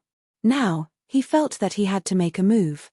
Although it was a little embarrassing, he was still prepared to get rid of the Lightning Lady who was the biggest threat to his side. He took a step forward and was instantly stunned. He could only feel that something was squeezing into his body, and at the same time, it was as if a giant hammer was hammering his head. He did not know that this was the cooperation of the Dead Man and Grood. One was drilling into his body, while the other was forcefully controlling him. His willpower had already been worn down by the 4 lantern rings. Now that he encountered the skills of these two hooligans, he kept losing ground in his spiritual world. The control of his whole body had already been squeezed out by 1/3. It would be strange if he could still move. Seeing that the generals were fighting beautifully, the morale of the soldiers on Thea's side was greatly boosted. Deathnell's daughter was particularly eye-catching. Her fighting style was very similar to her father's.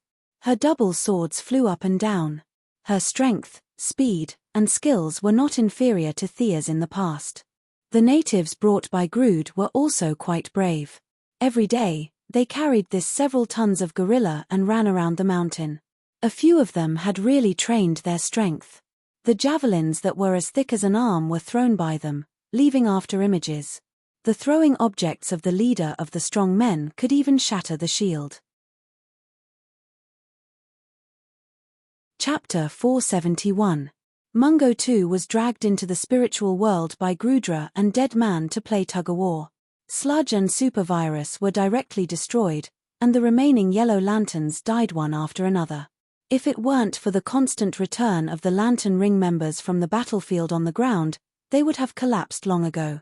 However, they had no coordination ability and no command system. There were too many loopholes in their fighting style. Facing Thea, who had the upper hand, they were beaten to a pulp. One after another, two after another, three after another. It seemed that they were still persevering, but the number of people who supported Mungo was rapidly decreasing. Many people had begun to think of a way out. Seeing that the situation was good, Fiora, the adjutant, as the highest combat power second only to Thea, personally came out. On the battlefield, enemies and allies were mixed, and powerful moves were not suitable to be used. This was a little restrictive for Superman/Supergirl, who could punch a hole in the ground and break a mountain with a kick, but Fiora didn't have this problem. Her combat skills were already very delicate. The Kryptonian combat skills she used back then were no longer suitable for her body that had skyrocketed. However, she still had her combat experience. If Superman was like a farmer with infinite strength, then Fiora was like a thief with full strength. Her figure was extremely fast as she weaved in and out of the crowd. None of her attacks were a match for her. These ordinary materializations were completely defenseless against her. After killing more than 10 people in an instant, she walked to the side of the dazed Mungo 2. She signaled to Dead Man and Grudra in the distance, and the two people, orangutans, withdrew the control at the same time. Mungo was dizzy and didn't understand what was going on. He saw Fiora grabbing the top of his head with one hand and his chin with the other. With a crisp crack, the giant's neck was directly broken by her. His tenacious vitality prevented him from dying immediately. His lips moved slightly as if he wanted to say something, but unfortunately, his vocal trachea was destroyed. He tried for a long time but couldn't say a word. The lantern ring on his hand was still shining, as if he wanted to do something.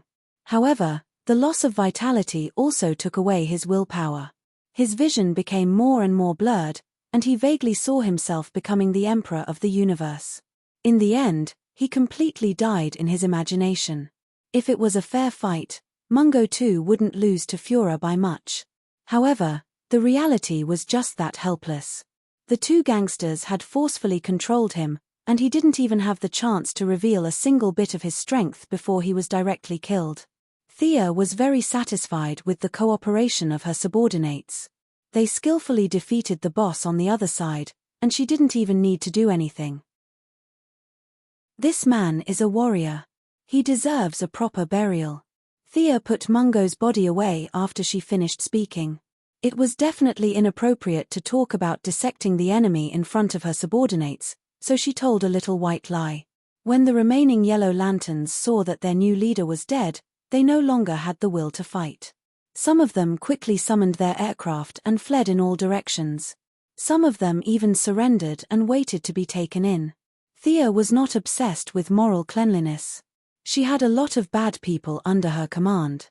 Regardless of whether they were good or bad, she would take them all in and screen them out later. She didn't send anyone to chase after them. As long as she took control of the central power source and took back all the energy from the light rings, these people would be in for a good show.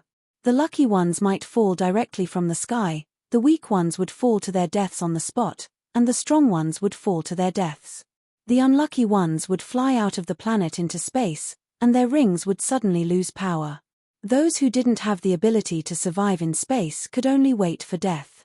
As for those who ran the fastest and had the worst luck, it was possible that their rings would lose power as soon as they entered the wormhole. Thea really didn't know what kind of horrible things would happen to them. The resistance forces were scattered. Under the guidance of a few people who led the way, the large group entered the passage without any obstructions. After walking for a short distance, Thea saw the incomparably huge central power source of the Yellow Lanterns. It was the same shape as the usual charging lanterns, but it was 100 times bigger. How uncreative. She looked around the huge power source and was a little dissatisfied. Back then, Sinisto had spent a lot of effort to accumulate that small ball of yellow energy to such a large size. However, this shape was a little speechless. The central power source of the Green Lanterns on Aurura's main planet also looked like this. However, this was mainly because the little blue people didn't have any artistic cells. After billions of years, their brains had become rigid.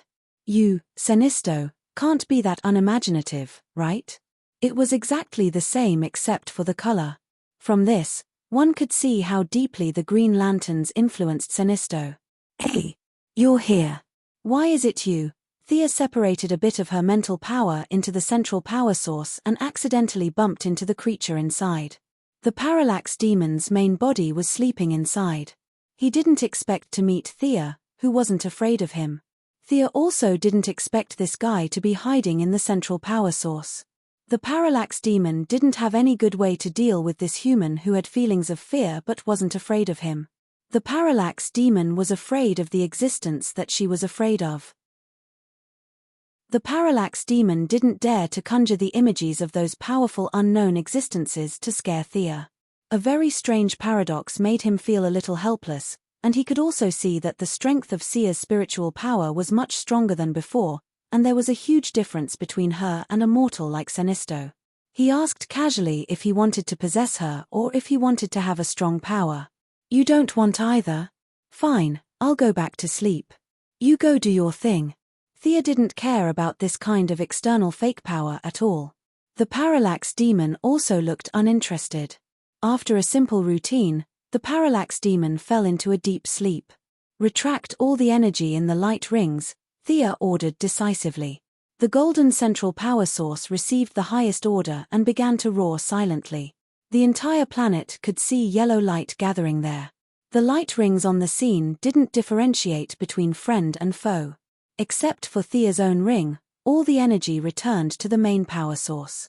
Even in the distant outer space, accompanied by all kinds of unbelievable screams, yellow energy flew out of the light rings and gathered at Kaluga. Asona, how are you guys doing outside? We won. We won. It could be heard that the commander on the other side was so excited that he had forgotten his surname as he spoke incoherently. The rest of the battle was nothing to write home about. The tens of thousands of Kaluga resistance army fought against more than 1,000 unarmed aliens. It was a massacre. When there were only about 300 people left, Thea and Asona signed a new agreement. Both sides officially stopped fighting, and the defense of Kaluga was finally over. Asona needed to reclaim their cities. 15 cities were lost, 6 of them were in ruins. Countless lives were lost, and the loss of all kinds of resources was astronomical. Asona was busy, and so was Thea. She had to accept the current members and identify the good and the bad. Some of the rings were confiscated and sent back to their original planets. Chapter 472. She did not care if the ex-Yellow Lamp members would return home and continue to wreak havoc. Lisa Draka, Akelo, and the other loyal followers of Senisto were also rescued by them. Akelo immediately pledged his loyalty to Thea. Thea recognized his ability to train new recruits. This guy was vulgar and rude, focused on strength, and had a fierce face. He was an expert at training new recruits. Karu Hill, compared to Lisa Draka, who was a little neurotic, was a rare girl among the members of the Ring of Lights. After hesitating for a while, she also chose to pledge her loyalty. It was fine if she did not speak. From afar, she looked like a beautiful woman. However, when she opened her mouth was full of sharp teeth. She did not even need makeup to act in horror movies. Some beast souls lingered around her body from time to time. Even if she did not use the Ring of Lights, she could still be considered a psychic. Lisa Draka and the antimatter weapon master that Thea could not see through were left. The two of them wanted to find Senisto. They did not have any conflict of interest with Thea. In the original time, Senisto wanted to come back to save the people and quickly walk out of the shadow of failure. Now, he might not have such great determination. Thea did not make it difficult for them. Too many elders in the army were not conducive to her control. It was also a good thing that the two of them wanted to leave. She helped them recharge the rings and politely sent them out of Karuga.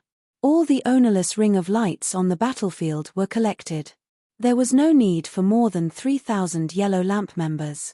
Senisto's initial selection criteria was to control fear. Later on, it became to create fear. Perhaps it was the pressure of the Green Lantern, Or perhaps it was his own mentality that caused him to forget his original intention. He began to wantonly recruit villains and villains. The elite atmosphere of the entire army was destroyed by him. Did those who controlled fear have to be bad? Just look at Batman. Sinisto had led the entire army astray. Thousands of temporary ring of lights were directly thrown back into the central power source. The return of energy made the parallax demon very excited. Such a beautiful environment made it have the urge to sleep for another 500 years. After removing the impurities and preserving the essence, the sea of ring of lights turned back into energy. Thea cut a part of it and distributed it to her subordinates. Dead man. Both Grood and Fura's rings had been upgraded to the so-called elite level, which was about the same as Hal Jordan's ring. Death Knell and the other Earth companions each received an official lantern ring. The one who was the best at conjuring was Midnight Daddy. He was a magic-type character with high intelligence and was very talented at conjuring things. He directly conjured a creature that looked like it was made up of various animals and looked very much like an evil god. The Poison Vine Lady and the Lightning Lady lacked imagination, and the use of the light ring was more for them to wander around. Death Knell's materialization was similar to Hal Jordan's. They were all machine guns, rockets, planes, tanks, and so on. Their original imitation lantern rings did not conflict with the official lantern rings. Perhaps it was because she and Diana had magically modified them that the lantern rings did not recognize them as their own kind. The group rested in Karuga for 3 days. Including those who did not participate in the robbery and those who were loyal to Sinisto, as well as those who were originally from the battlefield, the remaining 1,000 or so in the army were reduced to 300 by her. A large number of unrelated people were thrown out of the army by her to stay where they were. Although the number of people was reduced by nearly 70%, they were more united and registered one by one. The scene of the entire army being temporary workers was gone forever. With the close connection between each other and the energy restriction of the lantern ring being lifted, it could be said that the combat power of the new Yellow Lantern ring was not reduced by much. The reorganized Yellow Lantern Corps began to withdraw from Karuga. Karuga belonged to Sector 1417 of the Green Lantern Ring. With the death of Sinisto, the new Green Lantern Ring would soon take office. Thea was not ready to fight against the main planet of OUA, so the right thing to do was to lead the team and leave. She said goodbye to Asona. Seeing that she was very cooperative, Thea left her a communicator so that she could contact her if she had any trouble in the future. Death Knell and Grud's men chose to return to their original planets.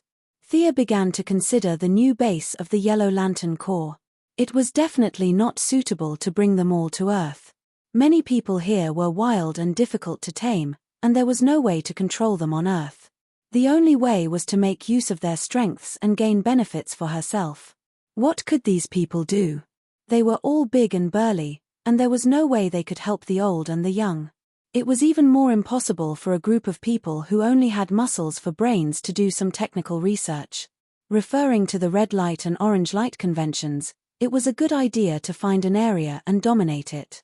There were not many places in the universe that the Guardians could not control, but at least there were a few. Thea did not go to those remote star regions. It was not in her interest. Her plan for the future of the Yellow Lantern Corps was to be mercenaries and collect protection fees. She could find neutral locations to collect protection fees, and take on missions on a daily basis. She could train her troops and earn money, so why not? Of course, she had to be careful when choosing this target. For example, in a place like Apocalypse Star, where the people were simple and honest, even with the Mother Box technology, Thea did not have the guts to collect protection fees. The target she chose was a trading company called Ibn. This was the closest translation from Earth's language. In fact, Ibn was an interstellar alliance that focused on trade, not a shell company that could kill 3 managers with a brick. They were located in Sector 0571, and the information recorded in the light ring was Oasis Bay Starport, which belonged to Ibn Trading Company. It's really big. Fura, who had seen a lot, could not help but exclaim. Yes, it's a good place. Thea also felt that the flying object that was slowly moving in space was too magnificent. They had modified the entire planet and used the planet's core as the power source of the spacecraft, turning the entire planet into a supersized space battleship. The central area was the original planet, about 20,000 kilometers in diameter. Countless city buildings stood on the planet's surface, and there were various kinds of aliens on the ground shuttling back and forth. As the name suggested, the port was for ships to dock. However, they did not dock ships, but spaceships of various civilizations. There were parking aprons tens of thousands of kilometers around the planet, and all kinds of weapons that Thea did not recognize were densely packed as far as the eye could see. This was the crystallization of technological weapons. It was impossible to deal with without a large-scale invasion. Fiora and the other Kryptonians had always been taking whatever they saw. Seeing that Thea was a little tempted, she asked softly, "Are you interested in this place?" Thea did not answer directly. "Let's go down and take a look first." Most aliens came in spaceships, and it was rare to see a uniform like them flying through the wormhole. The person in charge of the port was very knowledgeable. He knew about the Green Lantern Corps, but he had never seen these people in yellow before. However, he did not want to offend them, so he still welcomed them. "Welcome, friends from afar. I am the ambassador of Ibn Trading Company in Oasis Bay Starport." An alien creature that was not much bigger than a squirrel came in front of them in a spaceship. His tone was friendly, but the 2 rows of robots standing behind him did not look very friendly. Chapter 473. Of course, Thea couldn't say that they were here to collect some protection fees. Now that they saw that their spaceship was very good and impressive, they were fated to be with them. They planned to take it by force and use it as their base in the future. She pretended to be harmless and chatted with the squirrel-like ambassador for a while. She realized that they could communicate and the squirrel-like ambassador wouldn't violate the port's neutrality principle. There were tens of thousands of aliens coming and going here every day. Some had good tempers and some had bad tempers. He didn't have time to meddle in other people's business. After explaining a few things to take note of in a friendly manner, he left with his people. The guards seemed to be robots. They should be controlled by the main computer. Fiora kept communicating with Thea in the ring. "Don't worry.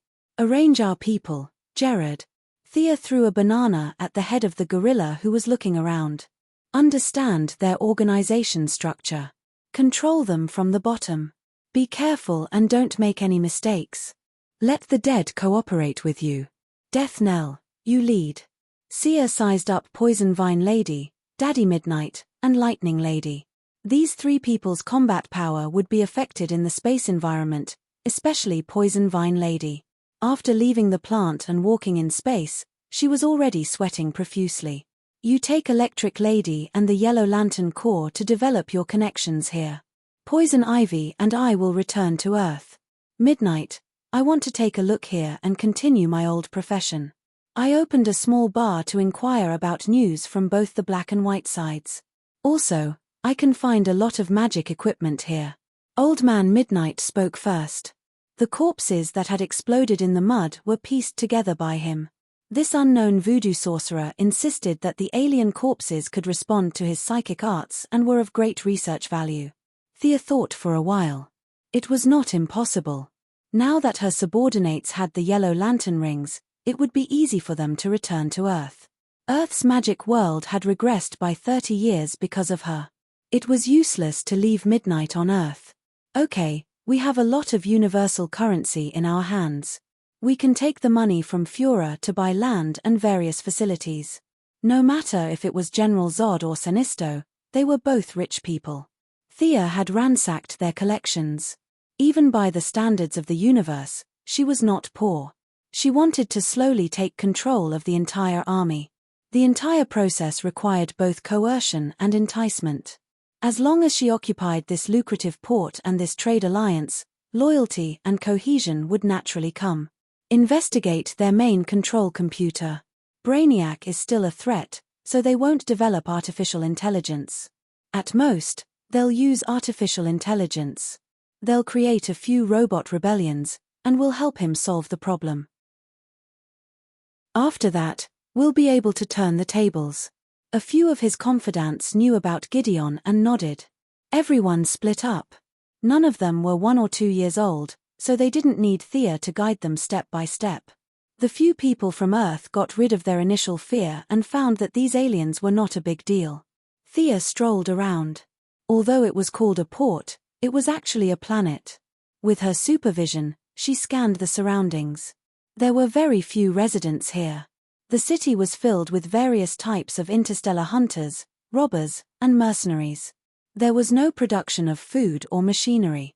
Everything depended on currency. She looked around and was slightly disappointed that there was no high-tech R&D facility like she had imagined. She left a few messages and returned to Earth with poison ivy. Thea returned to the metropolis first and found Diana. Only then did she know that Hercules had gone through another round of treatment. His own willpower was now strong enough to kill the tainted consciousness. He stopped after a little treatment. According to his original words to the Martian hunter, he wanted to rely on his own strength to defeat the devil in his heart. Did your business go well? Too well. Thea didn't do anything from the beginning to the end, and the battle was over. The corpse of the supervirus was still not found, even with Croydon's compass. Perhaps the compass didn't know what the supervirus was. She had gained a lot in these 3 days. More than 300 loyal fighters, the corpses of Mungo and Sludge, and many of Sinisto's private collections. The two girls chatted for a while before Thea left the metropolis alone and found a secluded cave. She was going to absorb the divine essence that Gaia had given her. She was already very familiar with the order of changing the magic structure in her body. First, she suppressed the 5 elements in her body and relied on her body's instinct to resonate with the divine essence. If the first time didn't work, she tried twice. If the second time didn't work, she tried thrice. Thea was very confident in her own talent.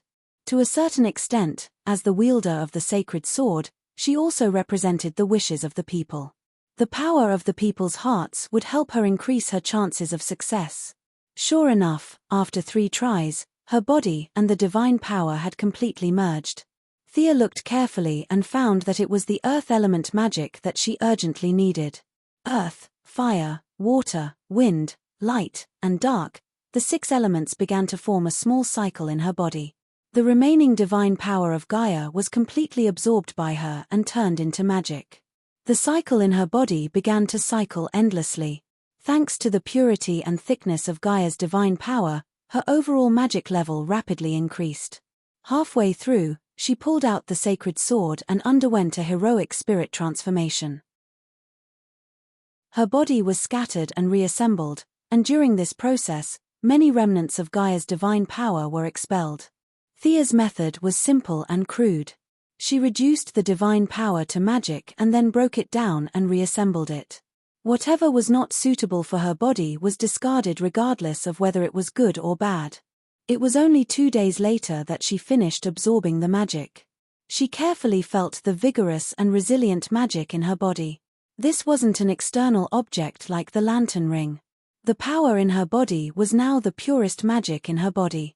Perhaps there were powerful existences that could change reality at a higher level and rob her of her power, but those existences were still far from her. Thea had already done what she thought was the best. It seems to be a little more than I expected. After casually casting a few spells, the 6 elements were no longer restricted. The recovery and consumption of magic were also reduced by 30%. This was the benefit of having all 6 elements. At this time, her magic had already recovered to the level before she cut off her doppelganger. The previous problem of her body being stronger than her magic had been solved. Magic had once again returned to the top of her list of abilities. This made her feel quite gratified. Otherwise, it would be really embarrassing to be a mage who swung her fists every day. The increase in magic only guaranteed her future direction and height, but there was no qualitative change in her current combat power. She needed more magic or divine power. Let's not talk about whether she could win or not. The attributes of the gods were too simple, so it wasn't her best choice. Black Adam and Shazan were the 2 targets that she had never given up on. These 2 were rare people with balanced attributes. As long as she could obtain the power of either one of them, Thea was confident that she could raise her strength to the peak of the demigod realm. Chapter 474. After becoming a demigod, one would become a new god. As long as one could obtain the source, anyone at the demigod level could become a new god. It didn't have to be at the peak of the demigod level. Thea had never seen a new god before, and she didn't know the difference between a peak demigod and a normal demigod.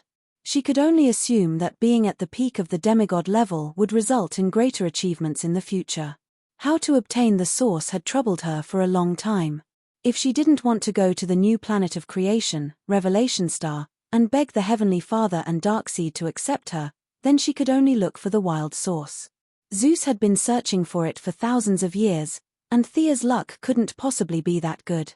Thus, she only had one choice left: to find the source behind the Wall of Origins.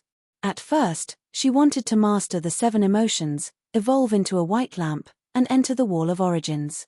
Behind the wall was a light reservoir, the source of all the emotions in the universe, the life equation, and many of the source that Thea imagined to be hanging on an apple tree. This method was dangerous and uncontrollable. Kyle Rayner could enter after turning into a white lamp. Could she do the same? Kyle lost his memory after entering the Wall of Origins. No one knew if there was something affecting him inside. It was even hard to say if the person who came out would be Kyle himself. Thea wasn't a risk-taker. As long as there was a 10% chance of failure, she would be very careful.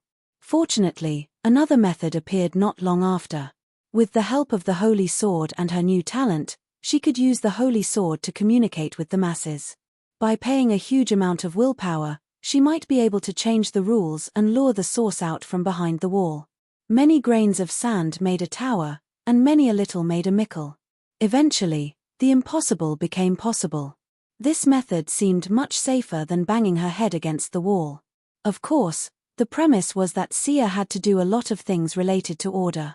It was impossible to hook up the source with the praises of hundreds of people. According to her own calculations, saving old ladies on the roadside and helping the disabled like Superman would at most count as a portion of the power of will. This level of savings would need at least 1 billion to hook up the source. There was still a long way to go. It wasn't just the matter of willpower. Black Adam and Shazam were still nowhere to be found. The clones of the little brat Billy Batson had been made quite a number. They could even form a wrestling team. However, old Shazam still needed a few more years to complete his mission. He lived in the subspace, and if he did not come out, no one could enter. Billy was quite easy to deal with. All he had to do was seal his mouth and have the clone with the voice most similar to his shout Shazam. After obtaining the power, he could gift it to Thea. That's right, it was a direct gift. There was no need for any ceremony or sacrifice. It was safe and fast, and there would be no trouble in the future. Black Adam was much more troublesome. Thea only remembered that he was sealed somewhere in the Middle East in the original space-time. It was the famous archaeologist Dr. Savannah who found the place where he was sealed and released him. As long as he could find the location of the seal, things would be easy. Black Adam's strength wasn't bad, but it wasn't to the extent that he couldn't be looked directly at. She could set up a trap in advance. When he came out, a group of people would surround him and beat him up. After that, they would knock him out and draw his blood to clone him. The key problem was that they couldn't find him. Thea not only planted spies in Dr. Savannah's expedition team, but also in several large expedition teams near the Middle East. However, after spending a lot of time and money, they couldn't find anything. Everything seemed to be telling her that the time wasn't right. She still needed to continue to endure. When she returned to the metropolis, she immediately began the preliminary preparations to do good deeds. Faced with the dazzling array of various difficult and complicated diseases in the market, there was no panacea. Even if there was one, she wouldn't immediately release it. Thea chose 2 diseases that were considered to have a large number of patients to begin the preliminary research and development. Amyotrophic lateral sclerosis, which was a type of motor neuron disease. Patients generally only lived for 2 to 5 years, and there was no cure. In addition, she chose spontaneous interstitial pneumonia. The patients only had half a year to live. The only treatment at present was a lung transplant, but the success rate was pitifully low. With her profound knowledge in genetics, she led the scientists of her own group to research for half a month. The 2 new drugs began to enter the clinical stage. Compared to Luther's advanced technology, she was only developing 2 special drugs. She was not afraid of suspicion at all. However, speak of the devil. She had just left the laboratory for 2 days when Luther came knocking on her door. Seeing that he dismissed his entourage, Thea asked calmly, "What's the matter?" Both of them were in the metropolis, but they adhered to the principle of not seeing each other. This was the first time she saw Luther since the Kryptonian incident. The madman who wanted to pull Superman down from his pedestal was a little emotional today. This was a little different from his usual calm style. "You developed a special drug for amyotrophic lateral sclerosis, right?" Thea thought a lot in her mind. She didn't expect him to mention the special drug. Anyway, they had entered the clinical stage. They basically knew what they needed to know. In the future, they would rely on special drugs to treat patients. There was nothing to hide. Thea nodded and readily admitted it. "Can you let me see the current clinical report?" So urgent. Thea was a little confused. She didn't want to steal trade secrets directly. The 2 companies were so large that the market for 1 or 2 special drugs was too small for them. "Sure." Thea took out a thick report from her desk and handed it to him. She had no doubt that he could understand it. Luther could indeed understand it. He was also a person who had gone a long way on the path of cloning. Genetic science was not a problem for him.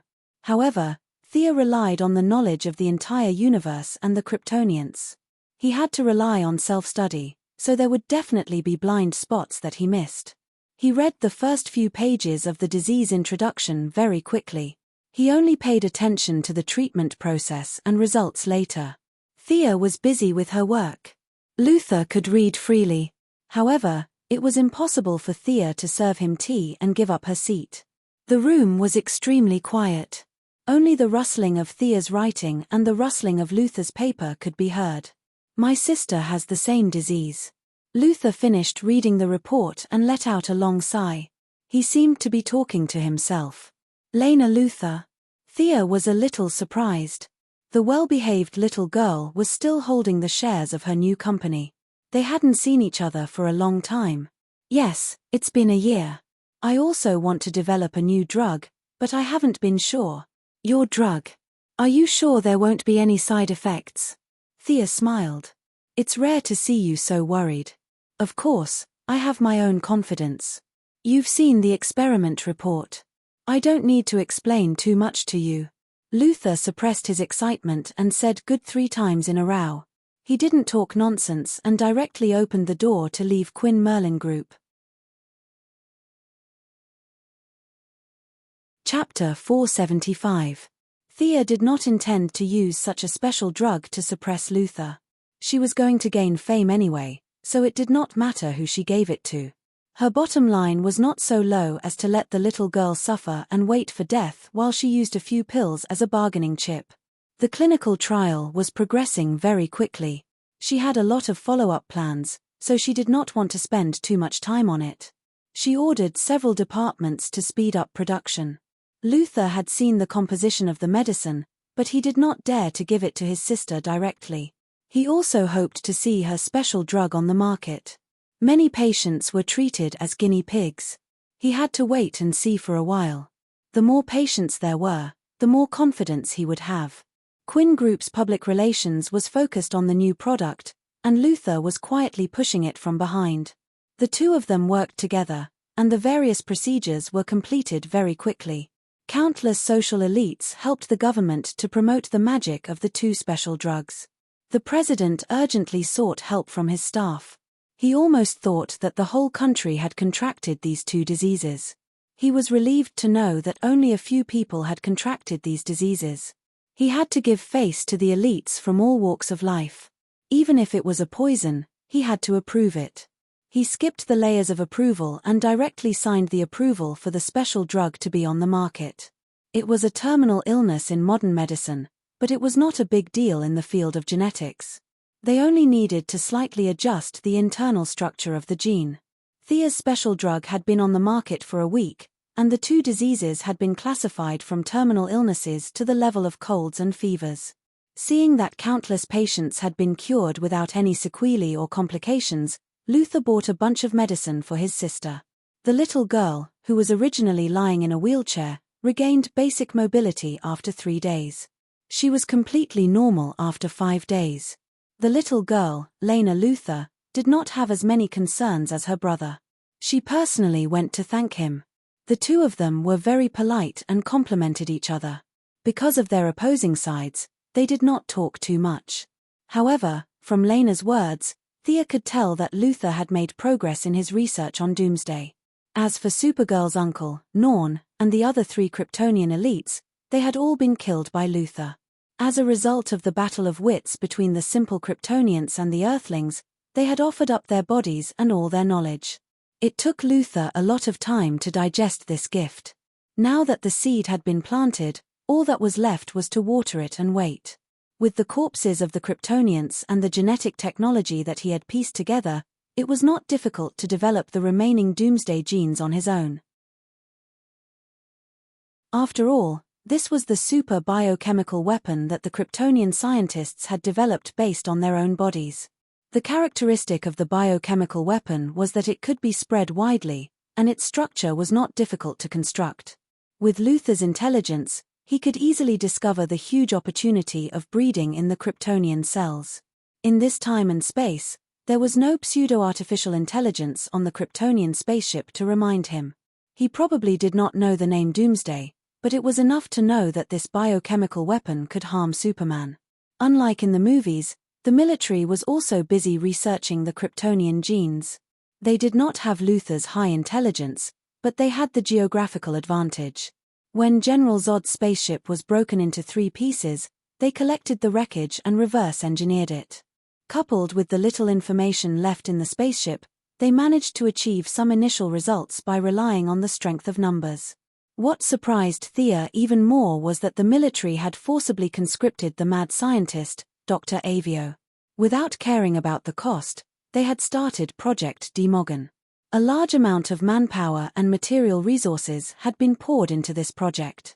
It could be said that they had carried the spirit of seeking death to the extreme. Thea could stop Luther, but the military was more troublesome. These people were stubborn. Only when they saw the power of Doomsday would they be able to extinguish the fantasy in their hearts. Thea's plan was to sit back and watch Doomsday cause a ruckus. Then, she would come out and clean up the mess. She wasn't the one who planned this, nor was she the one who supported it. No matter how she looked at it, she had nothing to do with Doomsday. The scales of order would only reward her for bravely jumping out at the crucial moment, and would not blame her for it. However, she was not going to just sit around and wait.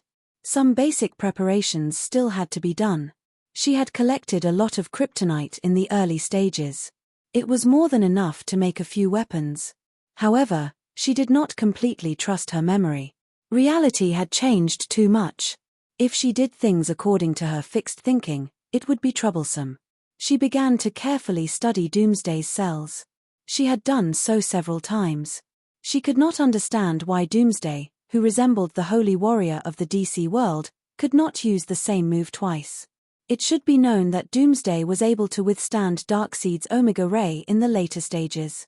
Omega Ray represented the source. Doomsday's body could evolve without limit. Every time he was killed, he would be immune to the previous fatal damage when he was resurrected. This ability was not something his body possessed. It was provided by the continuous evolution of his cells. Sia's research showed that each of its cells was actually a tiny individual. Doomsday was more like a collection of wills. Its body relied on a special kind of energy to pile up all its cells, forming a powerful individual that the world saw. From the looks of his cells, did this guy have a soul? On the surface, he did not have a soul in the traditional sense. However, the collective will formed by the many cell wills was extremely chaotic. This made him immune to most control magic in the world. Thea tried to duplicate a few of his cells. She found that they fused very quickly. However, They devoured each other to evolve. The madness revealed by this made her a little scared. This was not a creature that should exist in this world. The Kryptonian scientists had not come up with a countermeasure for tens of thousands of years. She also did not plan to destroy it in the path of science. The advantage of having all 6 elements was that Thea could cast any spells. She could even cast some more powerful combination spells. The cell's ability to absorb the 4 elements was top-notch. They hated the light element, and did not like the dark element either. Thea experimented with both light and dark spells. Finally, she found a spell that worked. It was aging, a spell that combined the dark element, wind element, and water element. The vitality of the cells affected by the spell decreased visibly. In order to resist the spell, the cells would release all the vitality in the cells in an instant. For a short period of time, the vitality of the cells would be boosted. After that, the output of magic would increase, and the cells would quickly die due to exhaustion. After experimenting with a few spells, she also tested the power of emotion. The emotion of fear was the same as the will of death and destruction in the cells. Doomsday could not replicate the emotion of fear, which was contrary to its basic form of existence. However, fear could not do anything to it. Chapter 476. The last test was the Holy Sword. In theory, the crystallization of the will of all living beings could kill Doomsday. Thea tested it 3 times in a row. Even the reborn cells of Doomsday could not figure out the principle of the Holy Sword. It could not be simulated or replicated at all. The only drawback was that the Holy Sword would consume too much power to deal with the crazy will, and it could not kill it completely. Thea felt that Doomsday probably had something similar to the Source in it. It symbolized the idea of destruction in the universe. As long as this behavior existed, it would never die. The Holy Sword was the last step. If the kryptonite failed to kill it, Thea thought of a safe way to seal it. This was the traditional method summed up by countless heroes in the process of dealing with the great demon. The space technology of the Kryptonians was not top-notch. Hundreds of people could escape from their so-called shadow area if they were slightly affected by the energy waves. Thea just looked at it and gave up. The infiltration of the neutral port in the oasis was still going on secretly, but it was not a problem to buy a few high-tech cages at a high price. Fiora sent her 3 different types of sealing devices in a day. Thea's plan was to use high-tech, the lamp, the ring, and magic together, and then throw it into the corner of the universe. Originally, the Wall of Origin was a good choice, but she was afraid that it would cause other unforeseen events. If this thing evolved to the extent that it could break the wall, who in the universe could withstand it? The sealing devices of several civilizations had their merits. To combine these technologies with Thea's own ability, she still needed to do a lot of preparation. It was not Sia to write down her good deeds in her diary without leaving her name. She did not have such high awareness, not to mention at such a time when she needed a lot of praise. The 2 special drugs were a great success, and dozens of patients who were about to die were pulled to the metropolis by her for a live press conference. The patients did not deliberately put on a show. They wept and cried about the joy of their desperate situation. The reporters took photos crazily. Thea said a few words and left the scene to the CEOs of the group. She saw Bruce Wayne, who was in a suit, was winking at her and asking the people around to leave. The 2 of them walked to a place where no one was around. She asked, "What's the matter?" "Yes. Do you recognize this symbol?" Bruce said as he drew a big omega for her to see.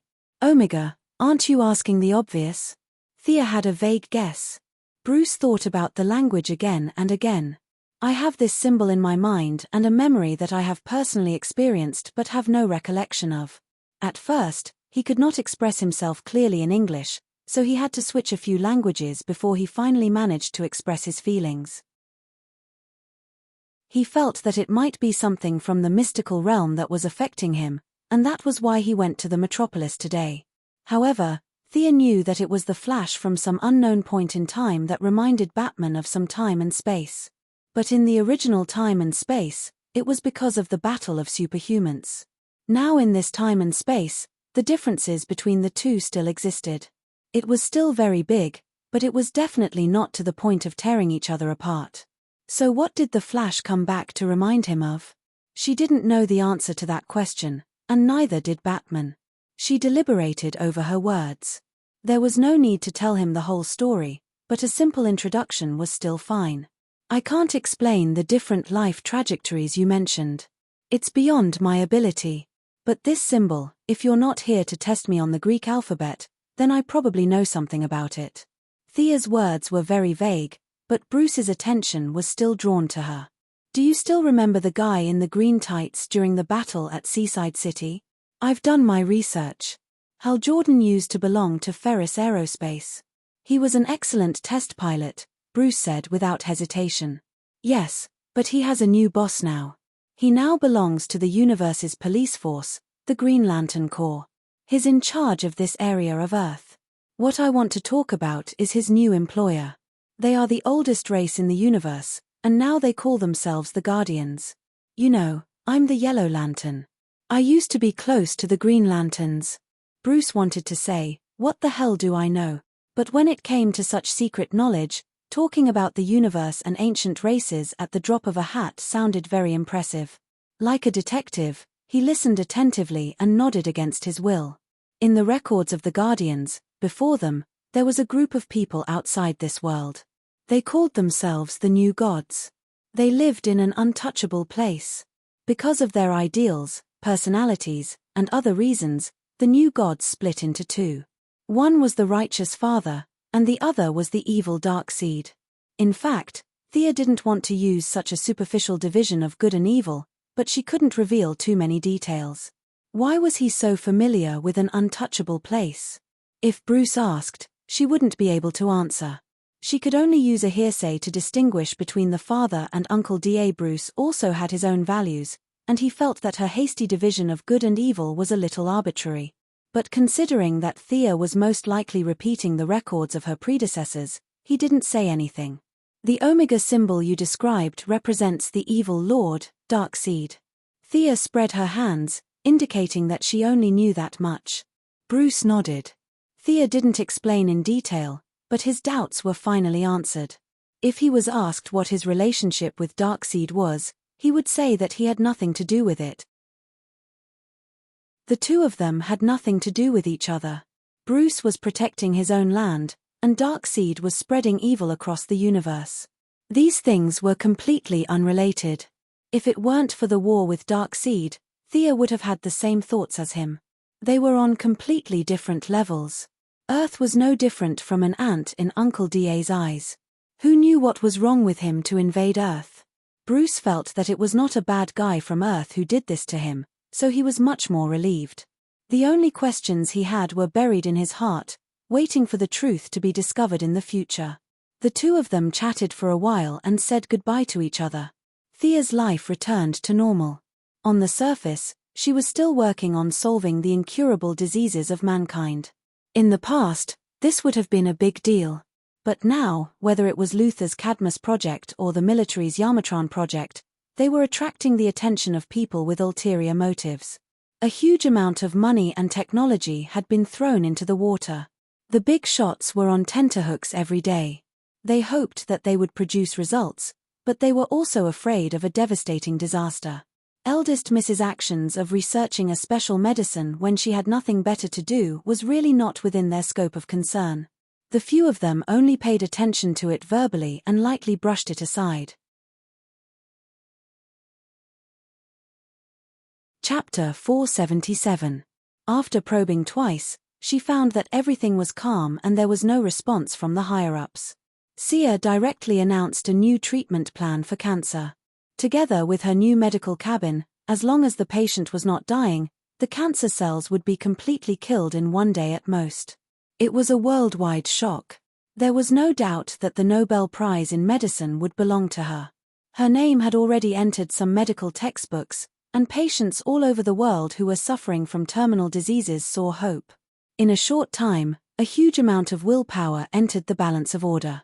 The young lady was so beautiful that she walked with the wind.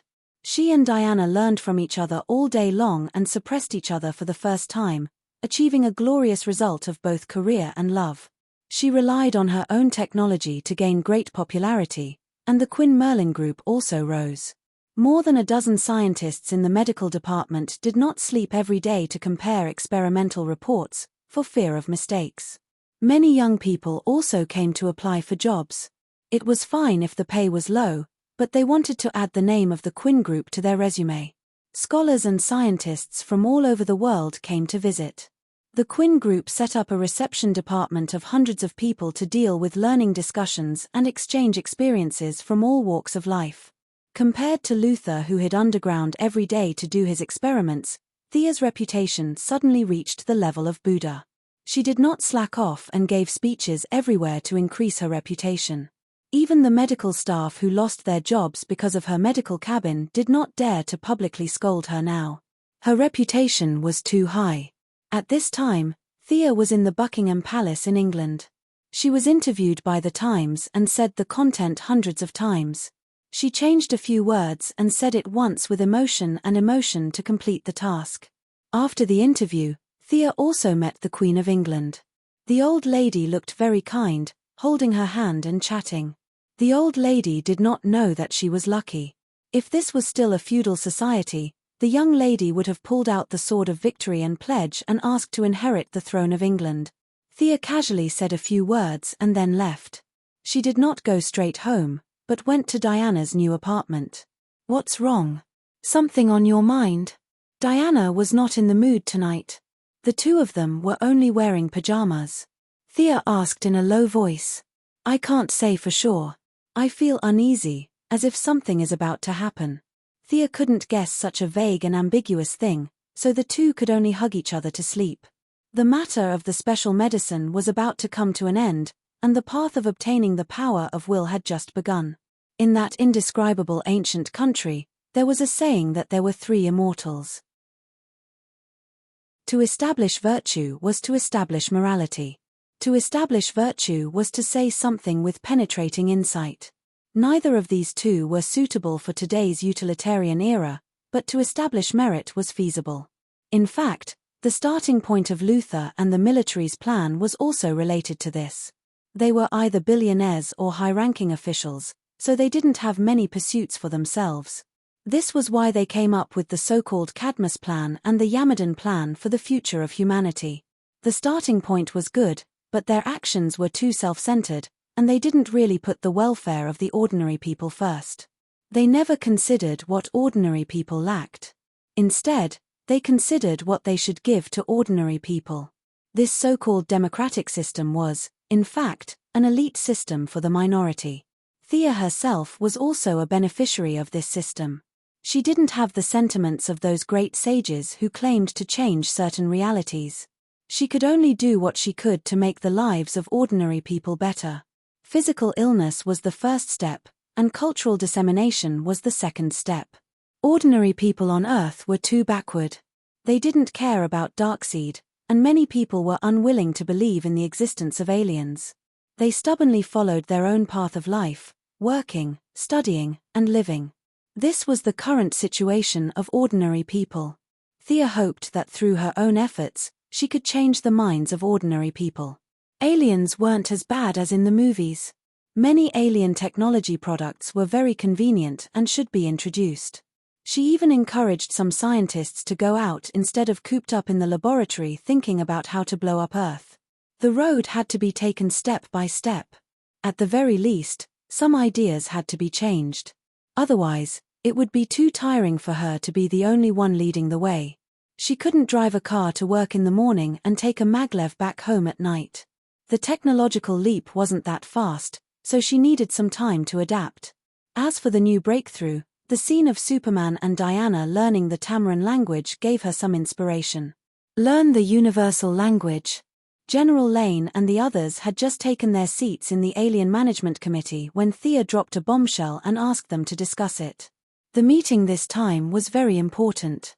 The black man, Digger, had come as a temporary service member and handed over documents to the representatives. He was also a little nervous because as a middle-level member of the administrative committee, he was also required to learn the common language. God had mercy on him, he only knew English and a few Afghan phrases like surrender and kneel down. Learning something as high-end as the universal language was giving him a headache. He was having a headache because his perspective was too low. The other participants understood the implications, especially when the military was trying to crack the Kryptonian spaceship. Language was a stumbling block, and they were the ones who were most affected by it. Looking at the bitter faces of these people, Sia wanted to laugh. Her memories as a transmigrator made her realize how terrible it was for all the people in this country to learn English. It was the cycle of life, and now it was time for them to taste the bitterness of it. As for asking all the aliens in the universe to speak English, even the most arrogant and irrational general in the military wouldn't say that. Everyone, we will have to leave Earth sooner or later. The era is advancing rapidly. Learning the language and communicating with the aliens on an equal footing should be the responsibility of the committee. Thea easily put the project on her shoulders. The white people who slaughtered the Native Americans had the most right to say what would happen if they didn't communicate with the aliens. Dr. Quinn, what do you mean? Joan Finch was a 50-year-old middle-aged woman who represented the government in Kentucky. She had no problem convincing her constituents, but she couldn't help but tremble when she was in a weak position and had to communicate with the aliens. Thea saw her sallow face and knew that she had misunderstood. This pure politician probably thought that she was going to attack with a spaceship. What I mean is very simple. It's just a preliminary preparation. Based on the principle of voluntary participation, we will neither advertise nor ignore it. We will publish a set of teaching materials in the name of the committee. Anyone who wants to learn can buy them. The middle-aged woman's face regained some color. General Lane and Steve Trevor were both patients with persecutory delusions. For them, it was always good to be prepared. Unless Earth conquered the universe, learning the alien language was a hurdle that couldn't be avoided. Chapter 478. The committee's daily expenses were in the hundreds of thousands, so the learning materials that were mentioned didn't cost much. Several people agreed with Thea's proposal, but each of them went back and told the big shots behind them about today's far-reaching small matter. The few big shots had higher expectations. Perhaps some of them only wanted to preserve what they had, but this was not something they could change. When the aliens came knocking on their door, they would be the first to suffer losses. Compared to Luther and the military's method of focusing on making big weapons, Sia's method of silently moisturizing things made people feel comfortable. It was not difficult to guess their thoughts. If Luther succeeded and wanted to use force to gain more power, who among the politicians would give him a place? Or let him wipe out everyone and become a dictator? Thea's method was very popular with the politicians, and no one stopped her. The learning materials that she wrote in the name of the committee chairman were quickly produced. There was no shortage of people with foresight. The first 100,000 sets of learning materials were sold out before they even entered the market. People like Luther directly bought 1,000 sets and distributed them to the people in the company. Those who couldn't learn were directly kicked out. Bruce Wayne also bought a few sets and prepared to give them to the Bat team. Leaders of various countries, foreign affairs personnel, spy organizations, whether it was the king or the president, more or less bought a few sets. It wasn't a nuclear weapon, and the Americans were open-minded enough to let them pass, as they had the intention of dealing with the big trouble together. After that, Thea urgently produced more than 100,000 sets. This time, the sales were relatively weak. Many ordinary people thought it was an April Fool's joke, and only a few people realized something. But after all, they were the minority, and their opinions were quickly drowned in the laughter of the crowd. Thea didn't care too much about this. Fixed ideas were not so easy to break. The seeds of hope had been sown and would slowly grow. Seeing that Batman's team was not tired of learning, the young lady didn't forget her own brothers. Although Thea felt that the average education level of the Green Arrow team was only in junior high school, she still brought a pile of learning materials back to Star City. When she returned to the secret base she opened, the current Green Arrow base, she found that there was one more person there. Roy Harper, Thea's lover in the original space-time, was currently being trained by Oliver. It's so lively. Thea wanted to laugh when she saw the bustling scene in the base. 2 green arrows, one black arrow, and one red arrow who had yet to graduate. This must be the Star City Archery Club. When she walked into the base, the four of them were training in full swing. Felicity and Laurel, who didn't know any martial arts, were watching them from a distance. However, after careful observation, Thea found that Laurel's fingers also had traces of archery practice, which made her even more speechless. Thea. The first person to notice her was naturally Olivier. They all greeted her in a friendly manner. Roy Harper was also a little nervous as he thanked her for saving his mother. When she passed the study materials to them, their expressions were a little strange. Felicity, Laurel, and Shadow had all graduated from university, so they weren't under much pressure. They flipped through the pages seriously. Olivier, Tommy, and Roy Harper were all bad students. The first two didn't study hard, and the last one didn't study hard because his family couldn't afford to. The three of them had very poor foundations. Even though Sia had made it easy to understand when she wrote it, they still had bitter expressions on their faces. Thea felt that they could all learn. Olivier and Tommy's bodies had been modified by God's blood and genofluid. Their learning ability had surpassed the average level of smart people. As long as they put in the effort, it would be easy for them to learn. They chatted briefly. Thea found out that Olivier had met Batman through Laurel and Barbara's recommendation. Both of them had similar beliefs and experiences. Plus, Thea was a senior superhero. As a senior superhero, Batman told Green Arrow a lot about his experience. Green Arrow, who had been wavering, finally decided not to kill. After seeing the training of the third-generation Red Robin, he also had the idea of training an assistant.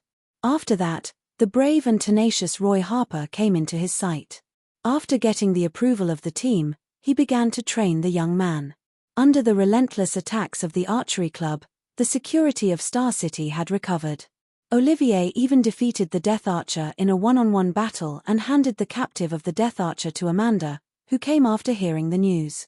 With their series of victories, the underground forces of Star City were forced into hibernation.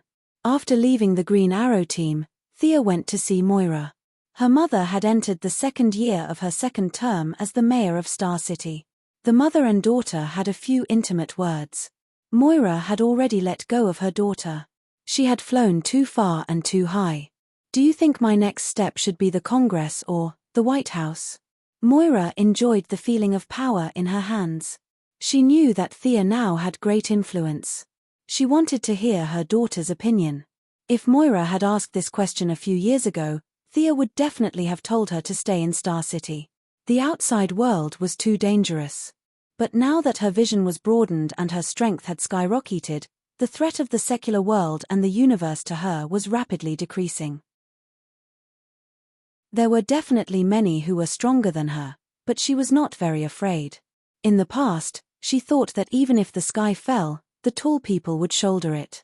Now, she thought that even if the sky fell, they would shoulder it together. So she decisively answered Moira, "President, run for president." What was the point of being a senator? Although the president's power was limited, it was still awe-inspiring. Ordinary citizens basically knew who the president was. If you asked them who the senator of their state was, few would be able to answer. Moira herself was not weak. Her 2 terms as the mayor of Star City had ended. Her political achievements could blind many people. Plus, she was a woman, the first female president in the history of the United States. This attracted a lot of attention. Women's affinity was an important guarantee for the future uniting of the Earth's human beings into the interstellar era. When mankind carefully stepped into space, what they needed was not an iron-blooded strong person. That was purely courting death. Moira's background and her relationship with Thea made it very likely that she would be elected. Luther, a businessman, could run for president. Her mother would have no problem. Seeing Thea resolutely let her run for the White House, Moira was very moved. She did not have any dedication. She just felt that this was a crucial step to realize the value of life. Now that she had her daughter's support, thoughts instantly appeared in her mind. Which ally should she rope in and who should she make some exchange of interests? Thea encouraged her mother to run for president. Naturally, she also took defensive measures against her into consideration. Chapter 479. Moira's physical fitness was not bad. Her bodyguards were not as strong as her, but she did not know how to use it. Occasionally, she would do some fitness exercises. Thea taught her a few moves and knew that her mother had no combat awareness at all. Even if she could run faster than a bullet, she would not think of subduing a gunman. Running faster than a bullet was unrealistic. Milady's gene optimization fluid was not that powerful, but her physical fitness was solid. Even if she did not have consciousness, she still had some dynamic vision and muscle reaction. Considering that it would be 2 years before she became the president, and it would be relatively safe in the next 2 years, Sia did not make too many arrangements. She only made 2 magic gems. One was a defensive magic that could defend against rifle grenades, and the other was a teleportation magic. She put some thought into setting the coordinates. If Moira was attacked, Quinn's old house and her mayor's office might not be safe. Thea could only set the coordinates to her laboratory in the metropolis, which was under Gideon's control. Without hundreds of people with modern weapons, it would be impossible to break in. The incident with the teleportation gem also reminded her that there were many ordinary people on her side. Even Oliver, who was the most skilled, could dodge ordinary firearms with his outstanding combat talent and physical fitness. However, if more than 100 people with submachine guns were to fire at him, he would be finished. The remaining people in the team were even more hopeless. After bidding farewell to Moira, Thea went back to the Green Arrows base and told them her idea. According to their personal wishes, she made a teleportation gem for each of them. Even Roy Harper was given one. The young man was a little confused by the sudden appearance of such a magical item in the real world, but he still took it. "I'll give you 2. Sia looked at Felicity, a former hacker who could not tell the difference between food and drink. She was clearly a weakling, but she still liked to go to dangerous places. Unlike the original space-time, the Green Arrows triangle was torn to pieces. Without the black man as a buffer, Oliver's stubbornness was unbearable. Oliver and Tommy, Laurel and Shodo. The 4 of them were intertwined with each other. Outsiders would feel dizzy just by looking at them. No one would want to get involved. In this space-time, Felicity and Oliver's relationship was only SOSO. Although she didn't go to the metropolis to take care of her mother, she stayed in Star City instead. She only helped out a few times because of Laurel, her sister. She stayed in the Green Arrow team as a family member. Considering her nature of seeking death, Thea had also injected her with the gene optimization fluid. However, she was the same type as Moira. In layman's terms, she was trash. It was useless to give her the physique of a new god. She made a few gems on the spot and taught them how to use them. Thea told them to learn the common language well before she left Star City. Her relatives and friends all had teleportation gems, and Diana naturally wouldn't forget about it. Although Thea didn't think that there was anyone who could beat Diana to the point that she couldn't fight back, she still had to be prepared.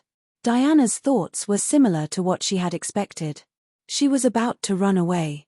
Could Earth still be saved? However, she still accepted the teleportation gems modestly. With Thea's frequent actions, more and more people, not just in the metropolis, realized that aliens did exist. There were few fools in modern society. Especially after seeing that the officials didn't refute the rumors but instead acquiesced to them, many citizens felt anxious. Thea's learning materials finally caused a sensation. A large number of citizens began to scramble for them. However, she soon found that there were many pessimistic voices on some small forums and social media sites. Aliens were invincible, Earthlings were weak. There were all kinds of opinions. She was overreacting.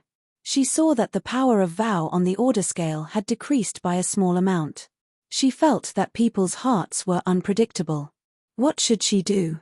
Increase the publicity. It was nonsense to tell ordinary people about the Guardians and the new gods. Moreover, Thea couldn't personally tell them about this. She couldn't possibly explain to ordinary people how she knew about this. Therefore, it was necessary for an alien to tell the story. Princess Starfire, whom she met a while ago, was a good candidate. First of all, she was a righteous person. Even if she was scolded, she wouldn't do anything extreme. Secondly, her appearance. If one didn't look at her green eyes, she would definitely be a beauty. In fact, if one got used to it, green eyes wouldn't be unacceptable. When Thea took over the Yellow Lantern Corps, she only remembered asking Superman to arrange a place for her to stay. As for the specific location, she had to ask Superman. She activated her supervision and found Superman at the scene of a fire. Princess Starfire.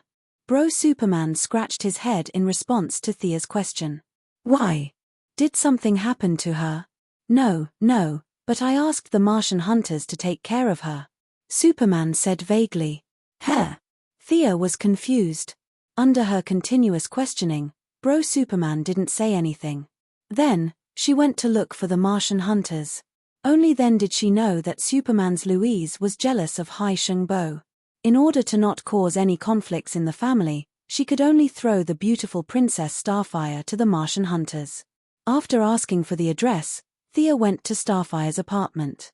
Just as she was about to knock on the door, she saw the door open from the inside. The tall and handsome Nightwing, Dick Grayson, was holding hands with Princess Starfire. They were about to go out. What a coincidence, what a coincidence. After knowing each other for so many years, it was impossible to pretend not to know each other. Dick Grayson could only awkwardly greet Thea. This was a winner in life. Even though he had broken up with Barbara, he still had some feelings for her. Occasionally, they would even have some friendly sex. This was even more impressive. Starfire had only been on Earth for a short period of time, but the two of them had already hooked up. Thea could only admire them. Originally, she was worried that she wasn't familiar with Starfire. Now that Nightwing was acting as the middleman, it was easier for them to talk. Thea forcefully pulled back Nightwing, who was about to run away. Your Broodhaven doesn't need to be saved. You can leave after you finish my business. After briefly explaining her original intention, Thea began to talk about her goal. Miss Starfire, are you willing to do a television program to introduce Earthlings to extraterrestrials? From your point of view, don't scare the citizens, but don't nurture their arrogance. Television program? Starfire and Nightwing looked at each other. What should I say? I can't possibly talk about Tam Allen, right? Sure, you can say whatever you want. You know, Earth's scientific research ability isn't weak. We can bring many extraterrestrial technological products to Earth. At this time, you just have to help promote it. However, in the early stages of the program, there will likely be some negative comments. You have to be mentally prepared. Chapter 480. Spark had come to Earth alone, but she was a playful person. Otherwise, she would not have met Nightwing, who was running around the streets. As a righteous person, she could not rob others even if she did not have any income. Now that Thea offered her a job opportunity, she thought about it carefully. Seeing that Nightwing did not object, she agreed. The TV program definitely couldn't be made boring. If Spark were to read the script on stage alone and talk about extraterrestrials, and the wonders of extraterrestrial technology, no one would watch it. She also had to find an assistant. This person had to be an Earthling with good looks and not afraid of aliens. It would be best if he or she had some experience in recording TV programs. With so many conditions, there were not many candidates, but Thea soon found a suitable candidate. The former anchor lady was recalled to Earth by her. You still want me to do the program? The former anchor lady was a little frustrated. She was forced to do it to make a living. Now that she was so powerful, did she still have to do it? Yes, she had to do it. The young lady's order was unquestionable, so the former anchor lady had to come out again. Spark was not difficult to get along with. Although the anchor lady was still a little unhappy, returning to the program recording site gave her an illusion that it was a lifetime ago. Everything was paved with money. The first episode of the program was broadcasted smoothly. Princess Spark did not need to tell the Earthlings how big the universe was. She just focused on the environment she grew up in and the humanities. The experienced anchor lady asked some questions at the right time, and the two worked well together for the first time. Once the program was broadcasted, the response was not very enthusiastic. However, Spark's beautiful appearance and sincere voice still received some praise. Thea did not expect much abuse, which made her more confident in the follow-up plan. Except for Luther, who was a little dissatisfied that the anchor lady no longer mocked Superman, it was generally very harmonious. The control of IBEN Trading Company was in full swing. One of their 15 decision-makers had been secretly controlled by Gerard. The next step was to control their active computers and lead the robots to rebel. The Yellow Lantern Corps set things right at the critical moment. They started with the armed forces and gradually nibbled away this neutral universe business alliance. Later, they would develop their forces and feed back some technological equipment to Earth. The neutral camp was the entry point that Thea prepared for Earth to go out of the solar system in the future. After determining the future direction of development, Moira's enthusiasm was unprecedentedly high. In order to expand her network, she decided to hold a grand Christmas dinner in the name of the city government. Naturally, her children were all present. Even Diana, who had a bad premonition, was pulled over by Thea. "Mrs. Quinn, I've heard a lot about you." Diana bowed slightly. Her etiquette was impeccable. It was the etiquette of a junior to an elder. "Miss Prince, I often hear Thea talk about you." Moira was well aware of the relationship between the beautiful woman in front of her and her daughter. Nowadays, this was not a rare thing. Since they were willing, Moira was naturally not dissatisfied. She gently held Diana's hand and said a few words. Soon, other guests arrived. Thea pulled Diana aside. "Your mother is very elegant. She's an amazing person." When Diana saw that a woman had achieved something, she thought that the woman was a good person. This idea was deeply ingrained in her mind and could not be changed. "Yeah, don't you think she's a bit similar to Queen Hippolyte?" Thea joked. "Huh, that's true. No wonder I feel so close to her." Diana thought about it seriously and nodded solemnly.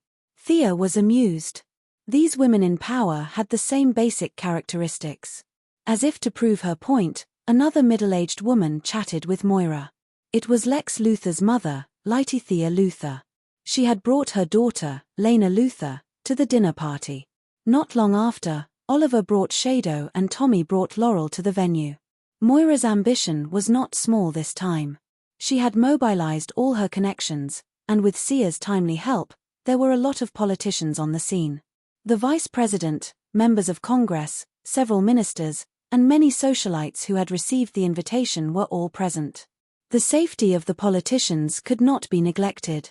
The Super Investigation Bureau of the Heaven's Eye Society had sent their best men to protect the guests. The Martian hunter, who pretended to be cool every day, was also present. Not only was he present, but the Gotham tycoon Bruce Wayne and this year's Pulitzer Prize winner, Clark Kent, were also present. Thea's eyelids twitched when she saw them. However, they had to pretend not to know each other. This was a severe test for Diana and Superman, whose acting was slightly immature. There were even more irrelevant people, such as Catwoman and Louise Lane, who were relatives, and Damian and Raven, who were there to eat and drink.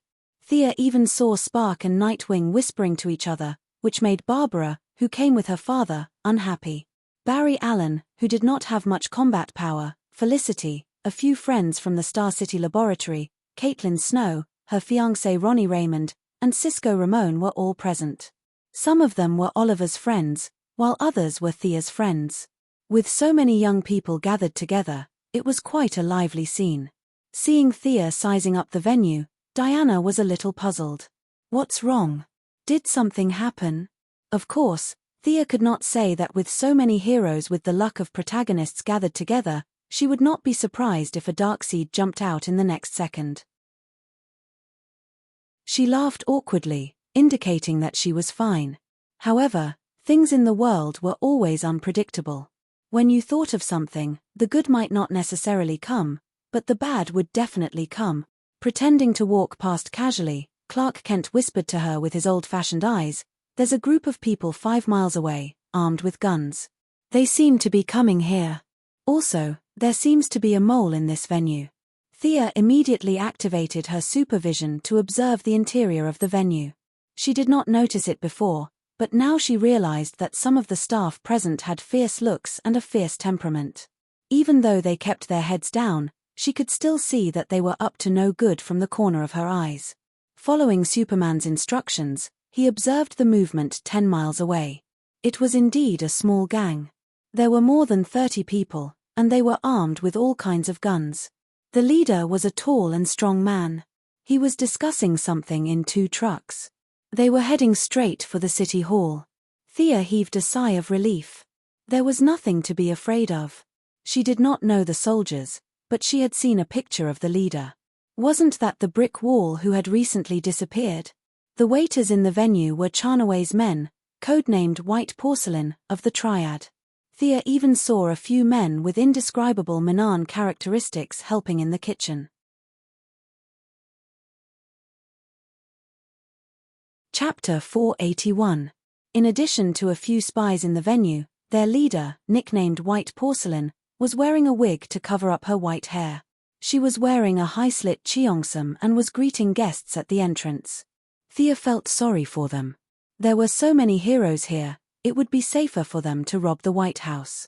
They were so stupid. The heroes here could beat the shit out of them. However, there were so many heroes that they had to worry about. Who was going to do it?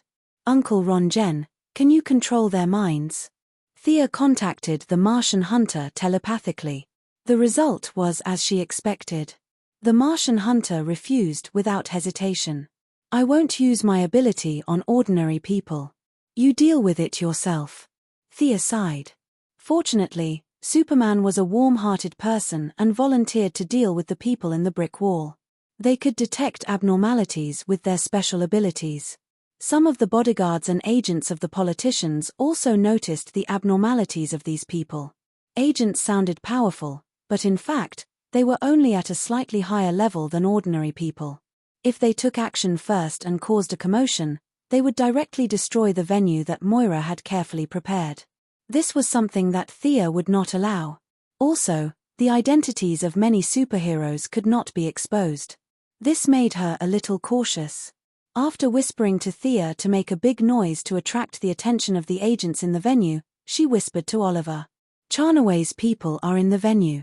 How many are there? Oliver's eyesight was the best among humans and had been strengthened repeatedly.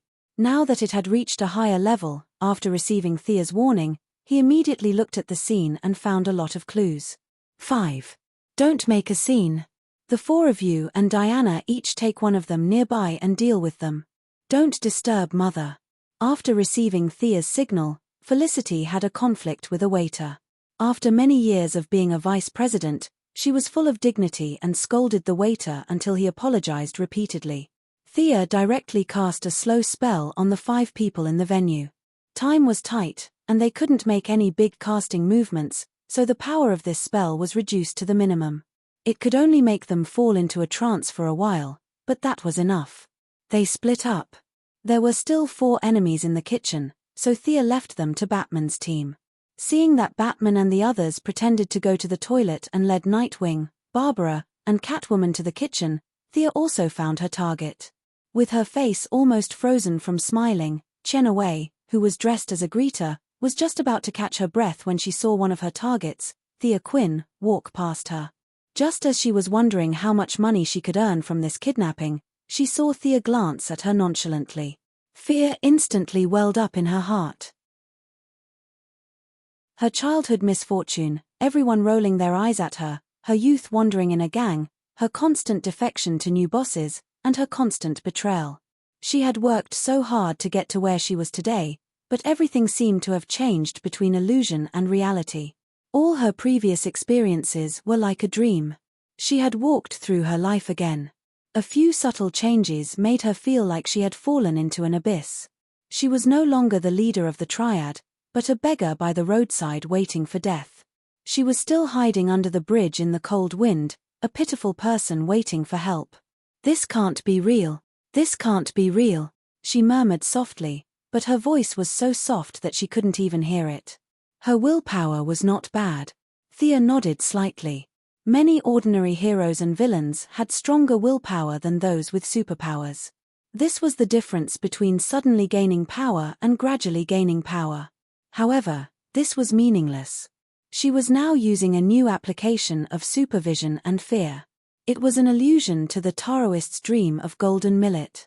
However, those were all good dreams. Her modified version was a nightmare, and each time was worse than the last. Chenaway quickly entered her third dream. Her consciousness was stuck in the memories of the past. Subconsciously, she was scared out of her wits. She could no longer tell if her previous glory was still there. Unparalleled fear was rapidly growing in her heart. Finally, after the sixth dream, her willpower was defeated. Her eyes lost focus, her legs went soft, and she fell straight back. For her, a long time had passed, but in fact, only a second had passed in the outside world. As she fell to the ground, Thea, who happened to pass by her, directly grabbed her. She may be malnourished. I'll help her to the side to rest. Facing the curious eyes of the other greeters, Thea explained. They did not suspect anything. This was the metropolitan hero, the winner of the Nobel Prize in Medicine. She was a super-rich person. There was no need to lie to them. They did not know the truth, but they felt that Thea was very humane and a good person. They all looked at her with admiration as she carried Chenaway away. As she began to move, the few people in the banquet hall also moved. In a real battle, no one was afraid of this group of nameless soldiers. However, if they did not want to attract attention, they would need to be prepared. Oh, sorry, I stepped on your foot. My hand slipped. Is your clothes okay? With all kinds of messy excuses, he dragged out all the enemies who had been affected by the slow spell and were dizzy out of the hall, then tied them up and knocked them out. Batman and Superman also moved quickly. In order not to expose the true identity of the heroes, everyone chose to knock the enemies out. The banquet was in progress. They could not leave for too long.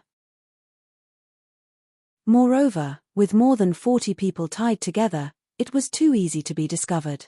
Thea directly tied them together and threw them into the portal. On the other side was Oliver's lair. They pretended that nothing had happened and returned to the banquet hall to eat and drink. It was as if the group of more than 40 people did not exist at all. The Christmas banquet was extremely successful. Moira could not stop smiling. There were still many people who understood her intentions. Many people expressed their support for her candidacy. She was so excited that she drank a lot of wine. After the banquet, Thea sent her home and then rushed to Oliver's place to see the results of his interrogation. Superman and Batman did not participate in Star City's affairs. Diana also went home early. Only Oliver's Green Arrow team was left at the scene. Oliver was helpless about his enemy's idiocy today and sent him to his door as a Christmas gift. He had already caught them, so it was impossible to let them go. However, he wanted to know the purpose of the other party tonight. Was it because his true identity was exposed or for other reasons? However, his subordinates did not know anything. No matter how they tried to scare them, it was useless. Brickwall and Cannaway were in a deep coma, so there was no way to ask. When Thea arrived, the Green Arrow team was fully armed and wearing masks. They were splashing water on Cannaway's face. She did not look at the poor person who accepted her new version of a pipe dream, but looked at the brawny Brickwall. This triad member with a little superpower seemed to have a bad brain. Thea saw the battle between Superman and them from afar. This guy actually let Superman punch him, so as to test his endurance. In the face of such a sincere request, Superman was a little surprised, but he did not refuse. He used 10% of his strength and gently hit him. Then this guy became the miserable state in front of Thea. Chapter 482. The chest area of his dark black jacket was shattered, and there was a huge fist print on his chest. His special ability allowed his body to slowly recover, but the injury was too heavy, and it would take a lot of time for him to recover to his peak condition. On the other hand, Charnaway's eyes had rolled back, and it was all thanks to Thea. She was lost in her dreams, and she didn't know which was her past and which was an illusion. She struggled in self-denial and finally lost consciousness. In layman's terms, She overused her brain in a short period of time, and it crashed. Charnaway's self-consciousness immediately noticed the abnormality after retracting the fear she had set up. She had a deep impression of what she had experienced, and every detail was unmistakably real, which was a sharp contrast to the false and empty nightmare. She wasn't a beggar on the street, nor was she a tragic and indescribable woman. She was the leader of the triad. Charnaway's consciousness instantly took over her body. Although she was extremely weak and dizzy, she still tried to stand up to defend against the enemy's attack. "Who's there?" Like a patient with a high fever, she stood up shakily and tried to open one eye. When she saw Green Arrow's bow aimed at her, her heart sank. "What are you doing at the city hall?" Oliver, who had a voice changer, pulled the bowstring and asked sternly. "I'm going to the city hall. What am I going to do there?" Charnaway's memory was a little chaotic, and it took her a long time to sort it out. Looking at her companions who were tied up like dumplings, she knew that the operation had failed, but where did it fail? She didn't know that there were a lot of superheroes in the city hall, and she only felt that she had lost unjustly. She had climbed up from the bottom, and she had always believed that failure was the mother of success. If she lost today, she would find the problem and win it back tomorrow. This had always been her creed. But today's operation was really inexplicable. If it was said that the Green Arrow Party had defeated her, she would not believe it at all. Both parties had been fighting for half a year. If the other party had the means to silently capture her, how could she have survived until today? But a wise man knew better than to fight when the odds were against him. She knew too well that she had to admit her mistakes and stand properly when she was beaten. "We're going to kidnap some city officials and extort a sum of money." Oliver was a little incredulous. "You're so courageous that you're going to challenge the world's superheroes, just for a little money?" There was a hint of doubt in his tone. "That's all." Canaway looked at him, puzzled. Her mind spun rapidly as she analyzed the information Oliver had revealed. However, before she could think clearly, she saw a white light flash and she fainted again. Thea knocked her out. "It seems to be a coincidence. This girl only knows about the city government's Christmas dinner. She thought it was just an ordinary event in Star City. She didn't expect so many politicians to be there." Oliver could also understand what his sister meant. Moira still had 2 years left in her term as mayor. Today was just a small preliminary test. There was no big publicity. These two unlucky bastards did not know that the vice president and a bunch of senators were present. The so-called democracy and equality were all nonsense. Kidnapping a clerk was a criminal case. Kidnapping the vice president was no different from treason. The vice presidents and members of parliament arrived late. Their informants did not see these people. If they had known the details of today's meeting in advance, they would not have courted death.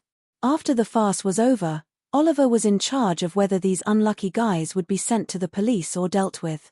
Sia went directly to Diana's apartment in London. It was late at night in London. It was quiet all around. Only the occasional barking of the neighbor's dog could be heard. The dog was immediately appeased by its owner. The crime of disturbing the public was not a joke. At this time in the quiet room, a slight fluctuation woke Thea up. It was the fluctuation of space transmission.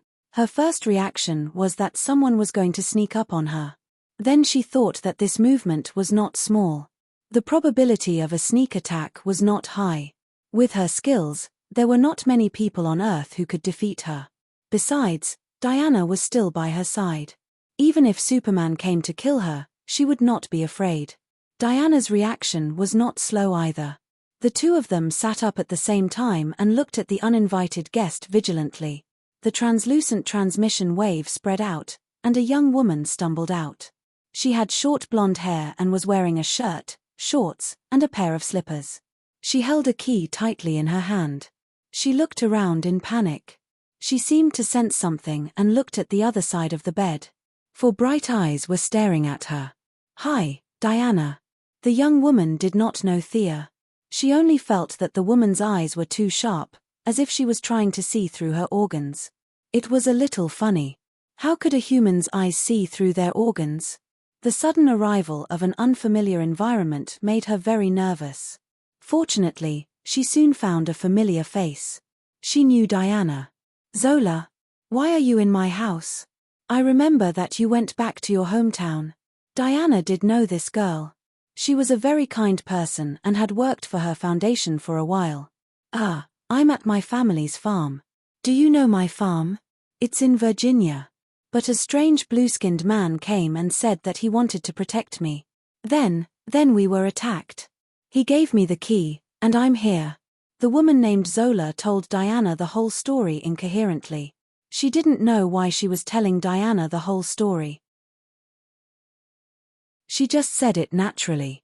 "She's my employee, or at least my former employee. I think I should help her," Diana explained to Thea. Thea could not say anything. She could only chuckle. The woman in front of her had an identity that even she did not know. She was the reincarnation of Athena. However, Thea could not find any trace of divine power in her. She was just an ordinary person. Her physical characteristics were not obvious. After a while, people would realize that she was pregnant. The result announced to the public was that the stallion, Mr. Zeus, was old but not old. He had given Diana and the others a new brother and sister. The actual situation was that this main god was hiding from his eldest son and putting on a shocking show. The one who was born was not his son, but himself. According to Sia's understanding, his main account could not be leveled up anymore, and his level had been maxed out, so he took this opportunity to level up a side account. If he could get the source in the process, the old god would become a new god, and that would be even better. Thea kept looking at the young woman. She was a little disappointed. She was just an ordinary person, at least before the will of the gods. There were no flaws at all. As for the blue-skinned freak that she mentioned, it should be Hermes. Hermes was the god of speed and thieves in Greek mythology. However, he seemed to be honest, but he had other intentions. Seeing that Diana seemed to want to get involved, Thea could only go with her.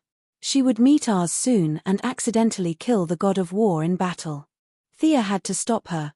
"You're tuning in to the Celestial War YouTube channel. Don't forget to subscribe and join us on this journey to catch the most captivating stories.